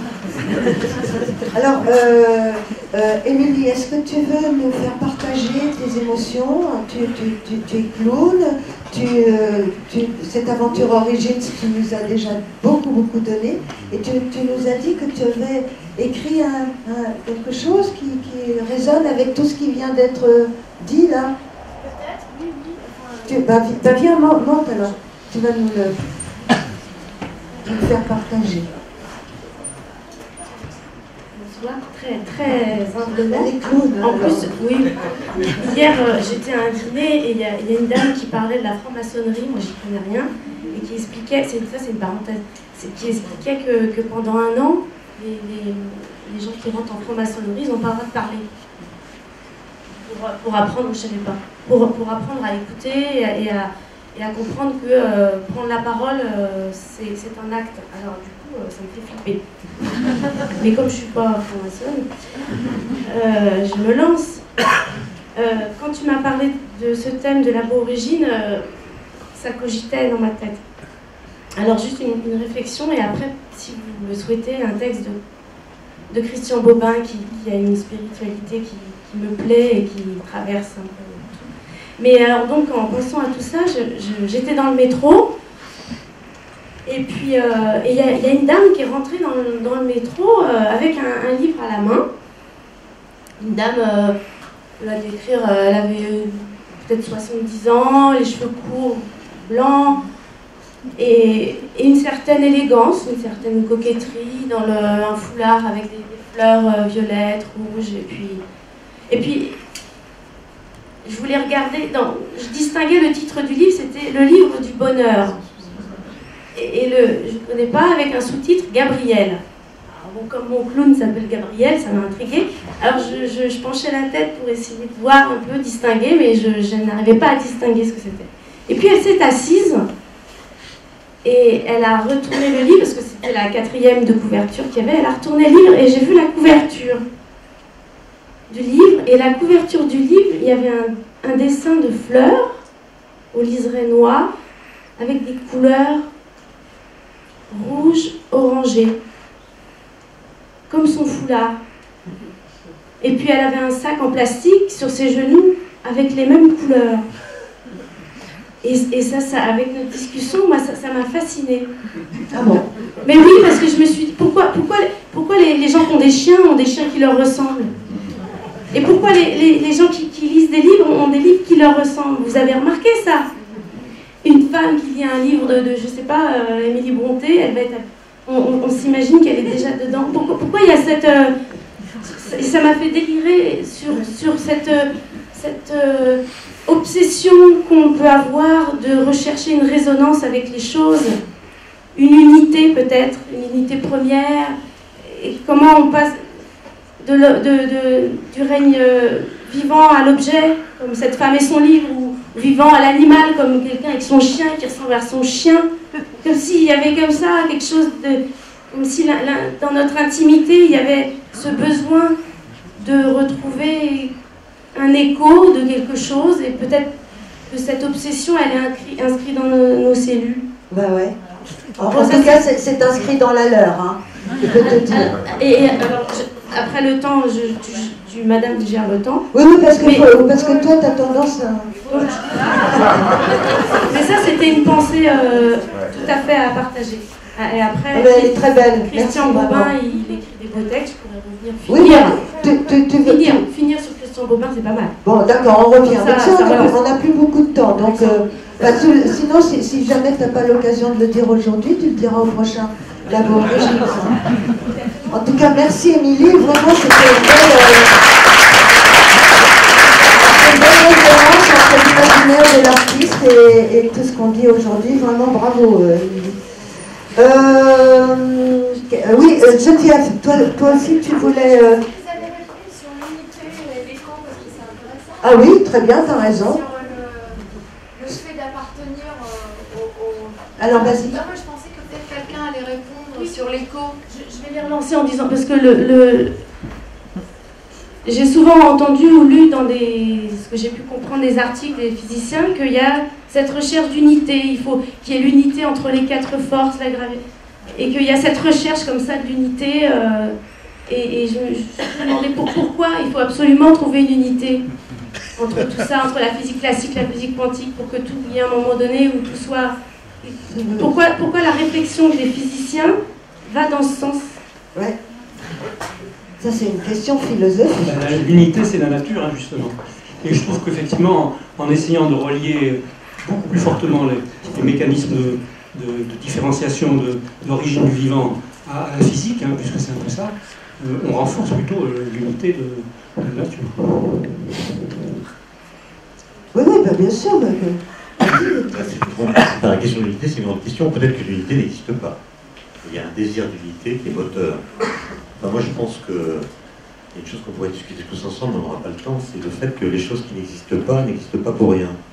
Je veux dire que l'idée d'unité existe, ça ne veut pas dire que l'unité existe dans la réalité, mais le fait de croire qu'elle existe est un principe moteur qui en physique a été très fécond, même s'il y a des unifications qui ont raté. Il ne suffit pas de dire on a unifié donc c'est bon, il y a aussi des cas où, pendant le XIXe siècle, il y a des gens qui avaient fait une théorie corpusculaire de la lumière, qui était très élégante, très belle, mais qui ne marche pas. Et l'idée d'atome, l'idée des Grecs, l'atome des Grecs n'existe pas. L'atome qu'on a découvert n'a aucune des propriétés que les Grecs avaient imaginées. N'empêche que le fait de croire à l'atome des Grecs a été un principe moteur qui a permis de découvrir l'atome des physiciens qui n'a rien à voir avec celui des Grecs. Sauf qu'il porte le même mot, mais il n'y a aucune des propriétés que les Grecs avaient imaginées. C'est pareil pour l'éther. L'éther qui est censé porter la lumière, qui a été invoqué au XIXe siècle, il n'existe pas, mais le fait qu'il ait existé, qu'on ait cru qu'il existait, a été très fécond, puisque c'est en proclamant qu'il ne pouvait pas exister qu'Einstein a fondé la théorie de la relativité. Donc ça n'a pas de rapport avec la question, mais je voulais quand même le dire. Oui, parce qu'en fait, si on veut décrire ce qui s'est passé dans l'univers primordial, donc avant même le mur de Planck, eh bien, on pense qu'il faut trouver le moyen de décrire en même temps toutes les interactions. Parce qu'elles ont joué à l'époque avec des intensités qui sont comparables. Et donc, si on veut décrire ce monde-là, il faut, non pas une unité législative, mais en tout cas un cadre théorique qui permette de penser ensemble les quatre forces. Il y en a déjà 3 qui sont mis sous la même coupe mathématique, il y en a une 4e qui résiste, qui est la gravitation, justement. Et les gens cherchent à unifier tout cela, peut-être en dépassant les cadres théoriques qui valent pour l'une et l'autre, pour accéder à des descriptions de ce qui s'est passé avant le mur de Planck. C'est la grande Anatole, unification, comme vous Anatole, il a sûrement des choses à dire. Oui, c'est ce que j'allais dire, Anatole. Ça te parle, cette grande unification Attends, prends le micro. Oui, alors, parce qu'il y a 2 théories. Mais attends, il ne marche pas ton micro. Parlez dedans. Oui, voilà, donc là ça marche. En fait, il y a 2 théories qui essayent d'unifier un petit peu. Alors la première, c'est la théorie des cordes. Alors le problème avec la théorie des cordes, c'est qu'il y a en fait 10 puissance 40, à peu près, je ne sais pas combien de théories possibles, 10 puissance 500 théories possibles. Et puis d'après ce que j'ai entendu, pour tester expérimentalement, il faudrait un accélérateur de particules de la taille de la galaxie. Alors, il y a une autre théorie qui est la théorie des boucles, qui va découper l'espace en petits morceaux, qu'on ne va pas des quantas d'espace-temps. Mais bon, là aussi c'est compliqué, parce que si si chaque morceau est complètement séparé, c'est difficile de faire des prédictions. Donc avec Marc Leschezray, on essaye de mettre en place un nouveau modèle, mais bon, c'est assez compliqué. Déjà rien qu'au niveau mathématique, pour arriver à faire une théorie qui tienne la route. Puis même si la théorie tient la route, le fait qu'elle tienne la route ne garantit pas qu'elle va résister aux vérifications expérimentales. C'est encore un autre problème. Donc tout ça fait rêver, mais en même temps, bon, ben, c'est pas facile. Ben, ça fait des années que toute la communauté cherche le chemin vers cette grande unification. C'est des décennies. Hein. En tout cas, on voit bien que l'unité est vraiment un moteur de la recherche. Oui, c'est ça. C'est ça. Très bonne question. Si je peux faire un petit commentaire. En fait, ça résonne avec des tensions dans les êtres humains, même dans la société, hein, parce que c'est la loi générale contre le particulier, c'est le déterminisme contre la contingence, hein, c'est le scientisme contre le créationnisme, même un peu la gauche contre la droite. Hein, est-ce que tous les individus sont pareils et doivent se fondre dans un faisceau, ou est-ce que chacun... Alors, il faut savoir que évidemment, les physiciens, on a tendance à rechercher les lois générales. Donc moi, j'ai une éducation scolastique qui me pousse à rechercher les lois générales de formation des animaux, qui est peut-être une illusion totale, sinon totalitaire. C'est possible que ce soit complètement déconnant. Il se trouve que ça débouche sur un résultat publiable. Voilà, ça me suffit à mon contentement. Mais ce n'est pas du tout, en l'espèce, une loi générale. C'est-à-dire qu'il y a beaucoup de gens qui recherchent plutôt la contingence que le déterminisme. Et depuis des siècles, il y a une lutte, un antagonisme entre ceux à qui la contingence fait intellectuellement plaisir, c'est-à-dire c'est plutôt le monde anglo-saxon, c'est-à-dire le darwinisme, les Américains, les Anglais, c'est plutôt we are a team, chacun a un petit truc à faire, et donc dans la nature, chaque animal est là parce qu'il remplit bien une petite case dans le biotope pour lequel il a été particulièrement sélectionné pour que tout fonctionne bien. Donc il y a un côté pragmatique de la contingence, de celle qui est observée. Tous ceux qui sont ratés sont morts. Et donc la contingence observée n'obéit pas à une loi générale, mais elle est pragmatique. Alors évidemment, ça s'oppose à la loi générale, qu'il faut aller tous pareils, et donc ça risque pas de marcher le jour où il y a une catastrophe, un aléa, etc. Donc cette tension existe au sein de la communauté scientifique, et elle est à la racine des querelles. Maintenant, il y a des gens à qui ça fait plaisir qu'il y ait beaucoup de contingence, et il y a des gens à qui ça fait plaisir qu'il y ait beaucoup de déterminisme, et qu'à un cas, le curseur se déplace au fil des générations. C'est ça.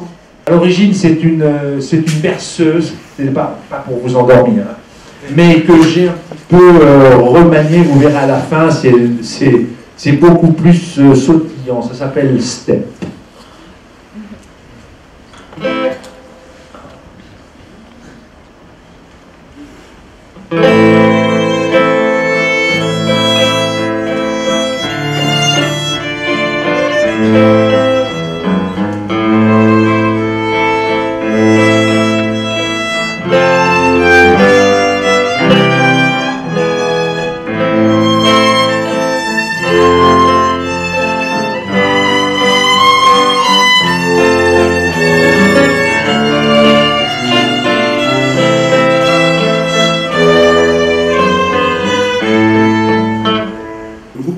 Monsieur Klein parlait de lois, mais tout le monde considère que les lois de la physique ou l'organisation de la pensée, quelle que soit la notion de loi qu'on utilise, ça renvoie quand même au départ à la notion d'information.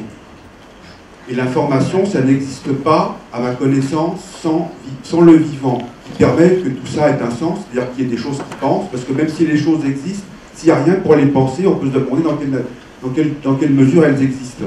Je ne sais pas si vous voyez ce que je veux dire. Parce que l'information, on n'a pas tellement comment. Enfin, moi j'ai une théorie sur l'information, mais avant, je ne veux pas vous la présenter ici. Ah non, surtout pas. Par exemple, au début du 19e siècle, à l'époque où est apparue la physique quantique, on se demandait si la logique même qui permettait de penser la matière n'était pas mise en défaut par les expériences de la physique. Et d'une certaine manière, on peut se demander si une intelligence artificielle prévoyant adaptée au phénomène, directement en contact avec les phénomènes de la physique, raisonnerait mieux que des êtres humains. À la limite, évidemment, elles auraient été prévues, ces intelligences artificielles branchées sur les accélérateurs de particules, etc., pour pallier les défauts de l'intelligence humaine. Et est-ce qu'il y a une question de vitesse, bon, bref. Mais peut-être que chez nous, chez les êtres humains et dans la vie, peut-être que c'est des capteurs qui en réalisant les capteurs, c'est-à-dire notamment les sens, qui en réalisant une transduction qui tient compte de l'énergie entre le phénomène directement et sa version intellectuelle, fait parcourir une grande étape dans le chemin de ce que c'est que penser et de ce que c'est que l'information. Ah oui, ça vous convient, je dire. C'est exactement ça qu'on veut dans les labos Origines. Ça... Hein, qu'est-ce qu'il veut répondre? Bon, moi quand je parle des lois physiques, je ne parle pas des lois de la physique. Les lois de la physique, elles ont une histoire. Newton, c'est pas la même physique qu'Einstein. Et d'ailleurs, on donne à cette théorie des noms qui sont les noms des physiciens qui les ont pensés. Donc on pourrait dire que les lois de la physique n'existeraient pas si des physiciens ne les avaient pas pensées. Mais les lois de la physique, les lois physiques plutôt, qui sont les lois qu'on cherche, ne sont pas forcément des lois associées à la pensée d'un physicien, c'est des vraies lois, c'est celles qui ont agi avant que la vie apparaisse, avant que la conscience apparaisse. Et je pense que les physiciens sont des gens qui pensent qu'il existe un en dehors de l'esprit. C'est-à-dire que quand on fait une découverte en physique, on n'est pas en train de faire de la psychologie. Une découverte en physique, elle dit des choses de l'univers, et c'est pas un exercice d'introspection. Il y a des neuroscientifiques qui pensent que toutes les idées que nous avons et toutes les projections que nous faisons sur le réel, en fait, sont des reflets de nos structures cognitives. Et donc découvrir, c'est finalement introspecter ce que le cerveau est capable de produire. Et les physiciens, je pense que Michel sera d'accord, sont des gens qui pensent qu'il y a un réel qui ne dépend pas de nous, il y a un en dehors de l'esprit, avec lequel nous pouvons dialoguer, puisqu'il nous envoie des signaux qui parfois nous encouragent, parfois démentissent ce qu'on croit savoir à son sujet. Et donc la grande question, qui n'a pas, à mon avis, à voir avec la notion d'information que vous mettez en avant, c'est la question du statut des lois, c'est-à-dire est-ce que les lois sont transcendantes, donc si l'univers est né, est-ce qu'il est né dans des lois qui existaient, ou bien est-ce qu'elles sont immanentes, c'est-à-dire est-ce qu'elles sont produites par l'univers lui-même. Par exemple, les 2 premiers électrons qui sont apparus se sont repoussés par la force électrique, et je dis cela parce que je suis allé à l'école et j'ai appris la loi qui dit que deux charges électriques de même signe se repoussent. Et comment les 2 premiers savaient qu'ils devaient se repousser? Est-ce que la loi était inscrite en eux-mêmes? Est-ce qu'elle était inscrite dans l'univers? Est-ce qu'ils ont obéi à des ordres? Est-ce qu'elles ont négocié avec l'univers en disant qu'est-ce que tu veux qu'on fasse? Ça, c'est une question à laquelle on ne sait pas répondre, sauf si on est spinoziste comme Michel. Les lois font partie de la nature, comme les objets. Les objets, on essaie de les voir avec nos yeux, et les lois, on les voit avec notre esprit. Bon, moi, je serais... il y a des sous-entendus dans ce que vous avez dit. Implicitement, vous aviez l'air quand même de contester un peu la réalité de ces lois. Moi, je serais un peu d'accord avec monsieur. C'est-à-dire que j'ai l'impression que, en fait, toutes les lois physiques qu'on produit sont toujours des caricatures. On n'aboutit jamais à la description d'un vrai truc. C'est toujours une caricature d'un truc qu'on va finir par trouver le vrai, mais en raffinant la caricature. Donc c'est un peu gênant, cette façon de revendiquer la description fondamentale de la nature.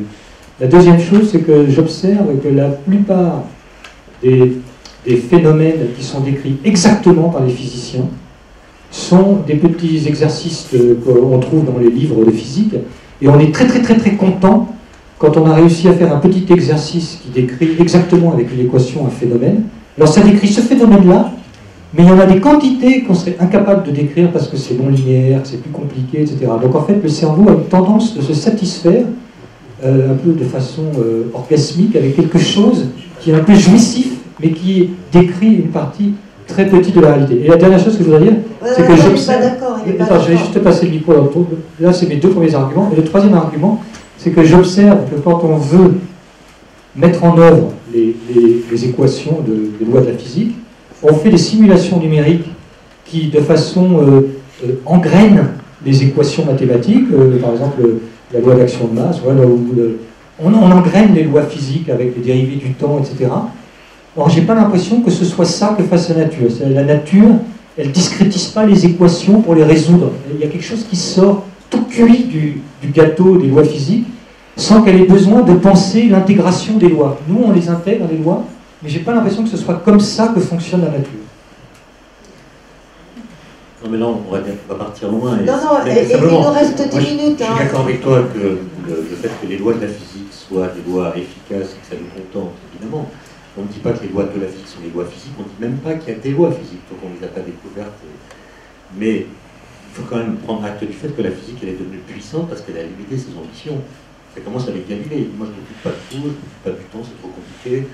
On en discutera éternellement. Je m'occupe de la bonne façon de représenter le temps dans les équations pour en faire une variable opératoire. Quand je regarde un corps qui tombe, je ne m'occupe pas de savoir ce qui se passe dans la tête de celui qui tombe. Je m'occupe de déterminer sa trajectoire. Donc je limite mes ambitions, et cette limitation des ambitions a été d'une efficacité remarquable. Et la jouissance dont tu parles, c'est pas simplement de trouver un petit phénomène qu'on peut décrire avec une équation qu'on sait résoudre. Il faut aussi interroger l'efficacité de la physique. Comment se fait-il que ça marche si bien? Comment se fait-il qu'on puisse prédire? Oui, mais en physique. Et comment se fait-il qu'on puisse prédire l'existence d'une particule mathématiquement décrite qui se trouve exister parce qu'on vérifie qu'elle existe. Comment expliques-tu cette efficacité qui fait que les mathématiques dont parle Michel en physique sont un véritable treuil ontologique, c'est-à-dire on prédit l'existence de choses qu'on n'a jamais vues. Toi, tu t'occupes de savoir d'où viennent les formes, les animaux tels qu'ils existent, donc tu cherches d'une certaine façon l'origine qui a permis leur développement, mais être capable de dire qu'il existe des choses qu'on n'a encore jamais vues, et le vérifier ensuite, c'est quand même quelque chose qui interroge au-delà de la petite jouissance qu'on constate ou qu'on éprouve quand il y a une adéquation entre un phénomène et un calcul. C'est pas comme... Mais en fait, ma question rejoint peut-être le dernier propos. J'en reviens à ce qui a été dit au tout début de la séance sur la mécanique quantique et sur son instabilité qui aurait créé le Big Bang. Alors, évidemment, sans faire appel à des théories divines, on est quand même tenté de se poser la question, est-ce que c'est du pur hasard ? Est-ce que ça a un sens, même sans faire appel au mysticisme ou pas? Et ça rejoint peut-être une de vos observations récemment sur la préexistence de lois ou pas avant le Big Bang. Bon, allez, qui veut répondre? Ils sont un peu embêtés.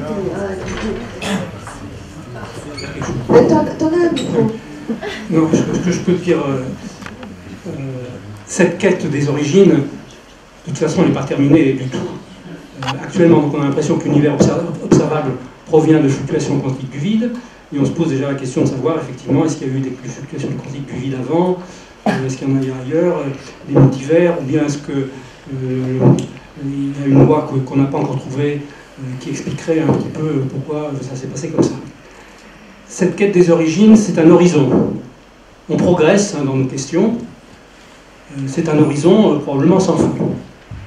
Et on se sert donc des lois qu'on a déjà établies et des mathématiques qu'on a pour, avec les instruments et avec nos sens, essayer d'avancer dans la compréhension du pourquoi de l'origine de l'univers.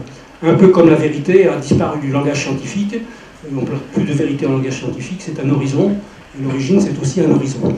Donc c'est une quête sans fin, mais on utilise pour avancer dans cette quête tout ce dont on peut disposer, c'est-à-dire notre capacité de conceptualiser, les mathématiques, les lois de la physique que l'on peut découvrir. On utilise des instruments de plus en plus sophistiqués, on utilise nos sens, et on utilise l'expérimentation et le raisonnement, la conceptualisation pour avancer. Mais à mon avis, c'est une quête sans fin, et probablement notre créativité sera sans fin aussi, un peu comme la nature. C'est à vous, oui, dis un mot. Et vous préparez les doubles croches. Ah oui, pardon. Et vous préparez parce que dès qu'Étienne a fini, souffle. Non mais très rapidement, l'origine, ça fait partie des choses peut-être qui n'existent pas, mais qui n'existent pas pour rien. C'est-à-dire que nous n'avons pas encore prouvé que l'univers a une origine. Parce que prouver que l'univers a une origine, ça serait prouver qu'il a été précédé par rien. Ah oui. C'est-à-dire qu'il faudrait prouver qu'il y a eu rien. Bon. Comment est-ce qu'on peut prouver qu'il n'y a eu rien? Alors quand on dit l'origine de l'univers, c'est le vide quantique. Bon, c'est une phrase évidemment qui correspond à ce qu'on sait en physique. Mais le vide quantique, c'est quelque chose. Donc dire que l'origine de l'univers, c'est le vide quantique, ça n'est pas nommer l'origine, puisque c'est nommer quelque chose qui était déjà là. Ensuite, il y a la question de savoir si le vide quantique est lui-même l'effet d'une cause qui l'a précédé. Si c'est le cas, c'est pas l'origine, puisqu'il est l'effet d'une cause antérieure. Et cette cause antérieure, est-ce qu'elle a toujours été là ou pas? Et on repart pour un tour. Et donc, on parle de l'origine comme si on était sûr que l'univers en avait une, mais en fait, on n'en sait rien. Mais ça vous fait courir alors, peut-être avant les doubles croches, on va quand même, puisque après on clôture le... J'aimerais bien que tous nos participants si brillants nous donnent un petit mot de fin, mais pas une conférence, hein. Un petit mot sur tout ce que tout ça vous fait dire en fait, tout ce dont on a parlé là, comment ça vous fait réagir, voilà. Est-ce que... Alors je me lance, merci. J'ai été passionné d'écouter Vincent, donc je vais lire ton travail, je vais essayer de le comprendre après. Et ça m'a rappelé ce que disait Schopenhauer, en fait. Donc je vais faire un retour en histoire rapide. En 1870, il s'interroge sur la naissance des idées nouvelles, des idées qui bouleversent le monde. Et je trouve qu'il a une vision très éclairante pour nous aujourd'hui. Il dit d'abord, ça génère le ridicule, le grotesque. C'est-à-dire que finalement, on déclenche les rires. Ce qu'on propose, c'est ridiculisé. Puis ensuite, il y a toute la phase de démonstration et de rejet, ce qu'on appelle la résistance.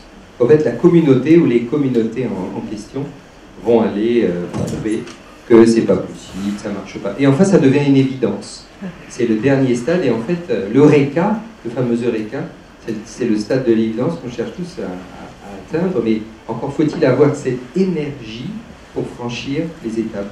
Et finalement, ceux qui arrivent à produire des nouveaux modèles, même s'ils seront dépassés et qu'on va d'erreur en erreur, comme dit Bachelard, sont des gens qui ont une énergie supérieure pour aller faire bouger les cadres. Ce qui est votre cas à tous.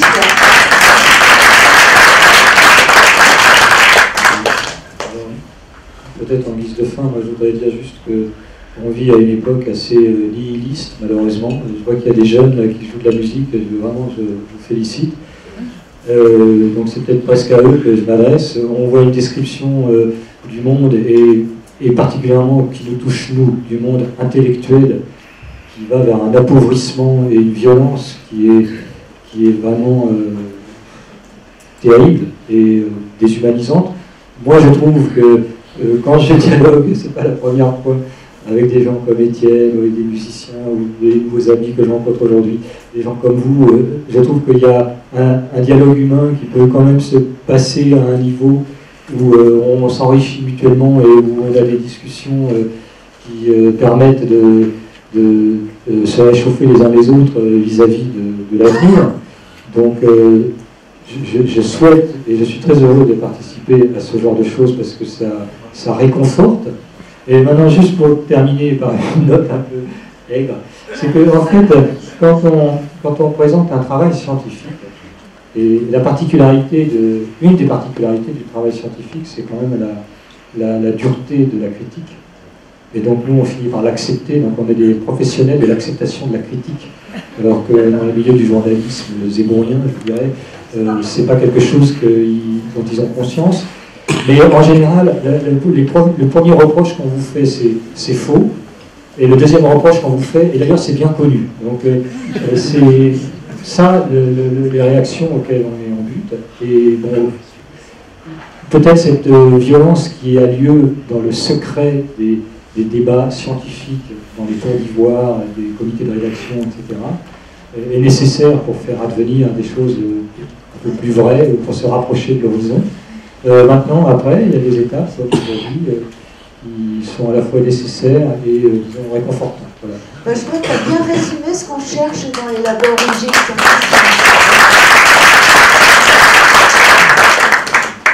Alors, je voudrais reparler de ce que ça veut dire quand on parle de chercher l'unité. Chercher l'unité, c'est pas chercher l'unité, c'est pas juste chercher une loi générale où toutes les choses de l'univers se comporteraient de la même façon, un petit peu comme des petits robots qui marcheraient ou pas. Parce qu'effectivement, ça fait peur. Et je pense qu'Émilie, c'est pour ça que tu posais la question de chercher l'unité. En fait, chercher l'unité, c'est comment des choses extrêmement différentes, extrêmement diverses, mais comme ça, tout ça tient ensemble. C'est un petit peu comme dans l'idée de vivre ensemble, comment des individus extrêmement différents, avec des personnalités très différentes, arrivent à vivre ensemble. C'est ça surtout qui est important.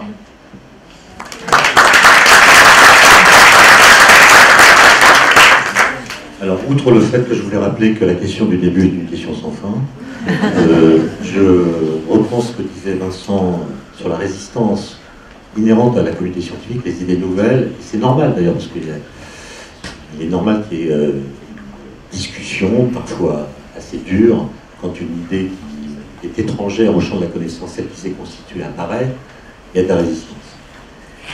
Max Planck, l'un des pères fondateurs de la physique quantique, a connu cette résistance. Einstein l'a connue.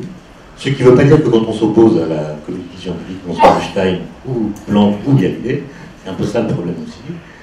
Mais Planck disait, finalement, c'est impossible de convaincre un opposant obtus qu'une nouvelle idée est féconde. Il y a une chose à faire, c'est d'attendre qu'il meure.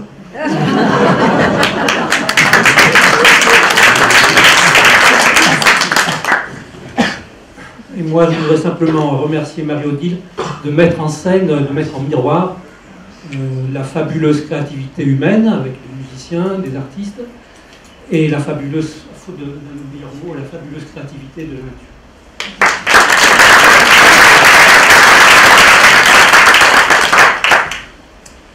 C'est compliqué de conclure. Bah oui, t'es le dernier, là maintenant, il faut que tu fasses très très fort. Je trouve qu'on doit rester un peu modeste parce que... Oui, l'impression est... Exceptionnel.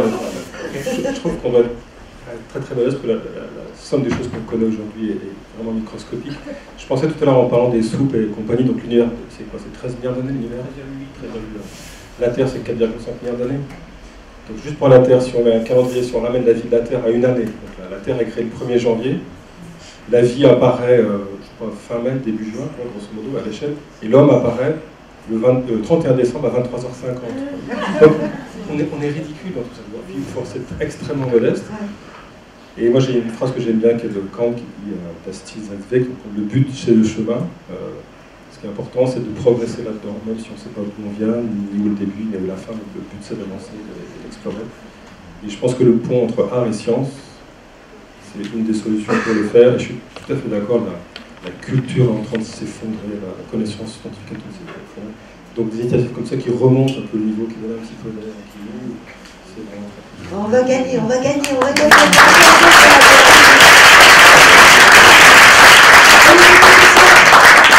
C'est à vous.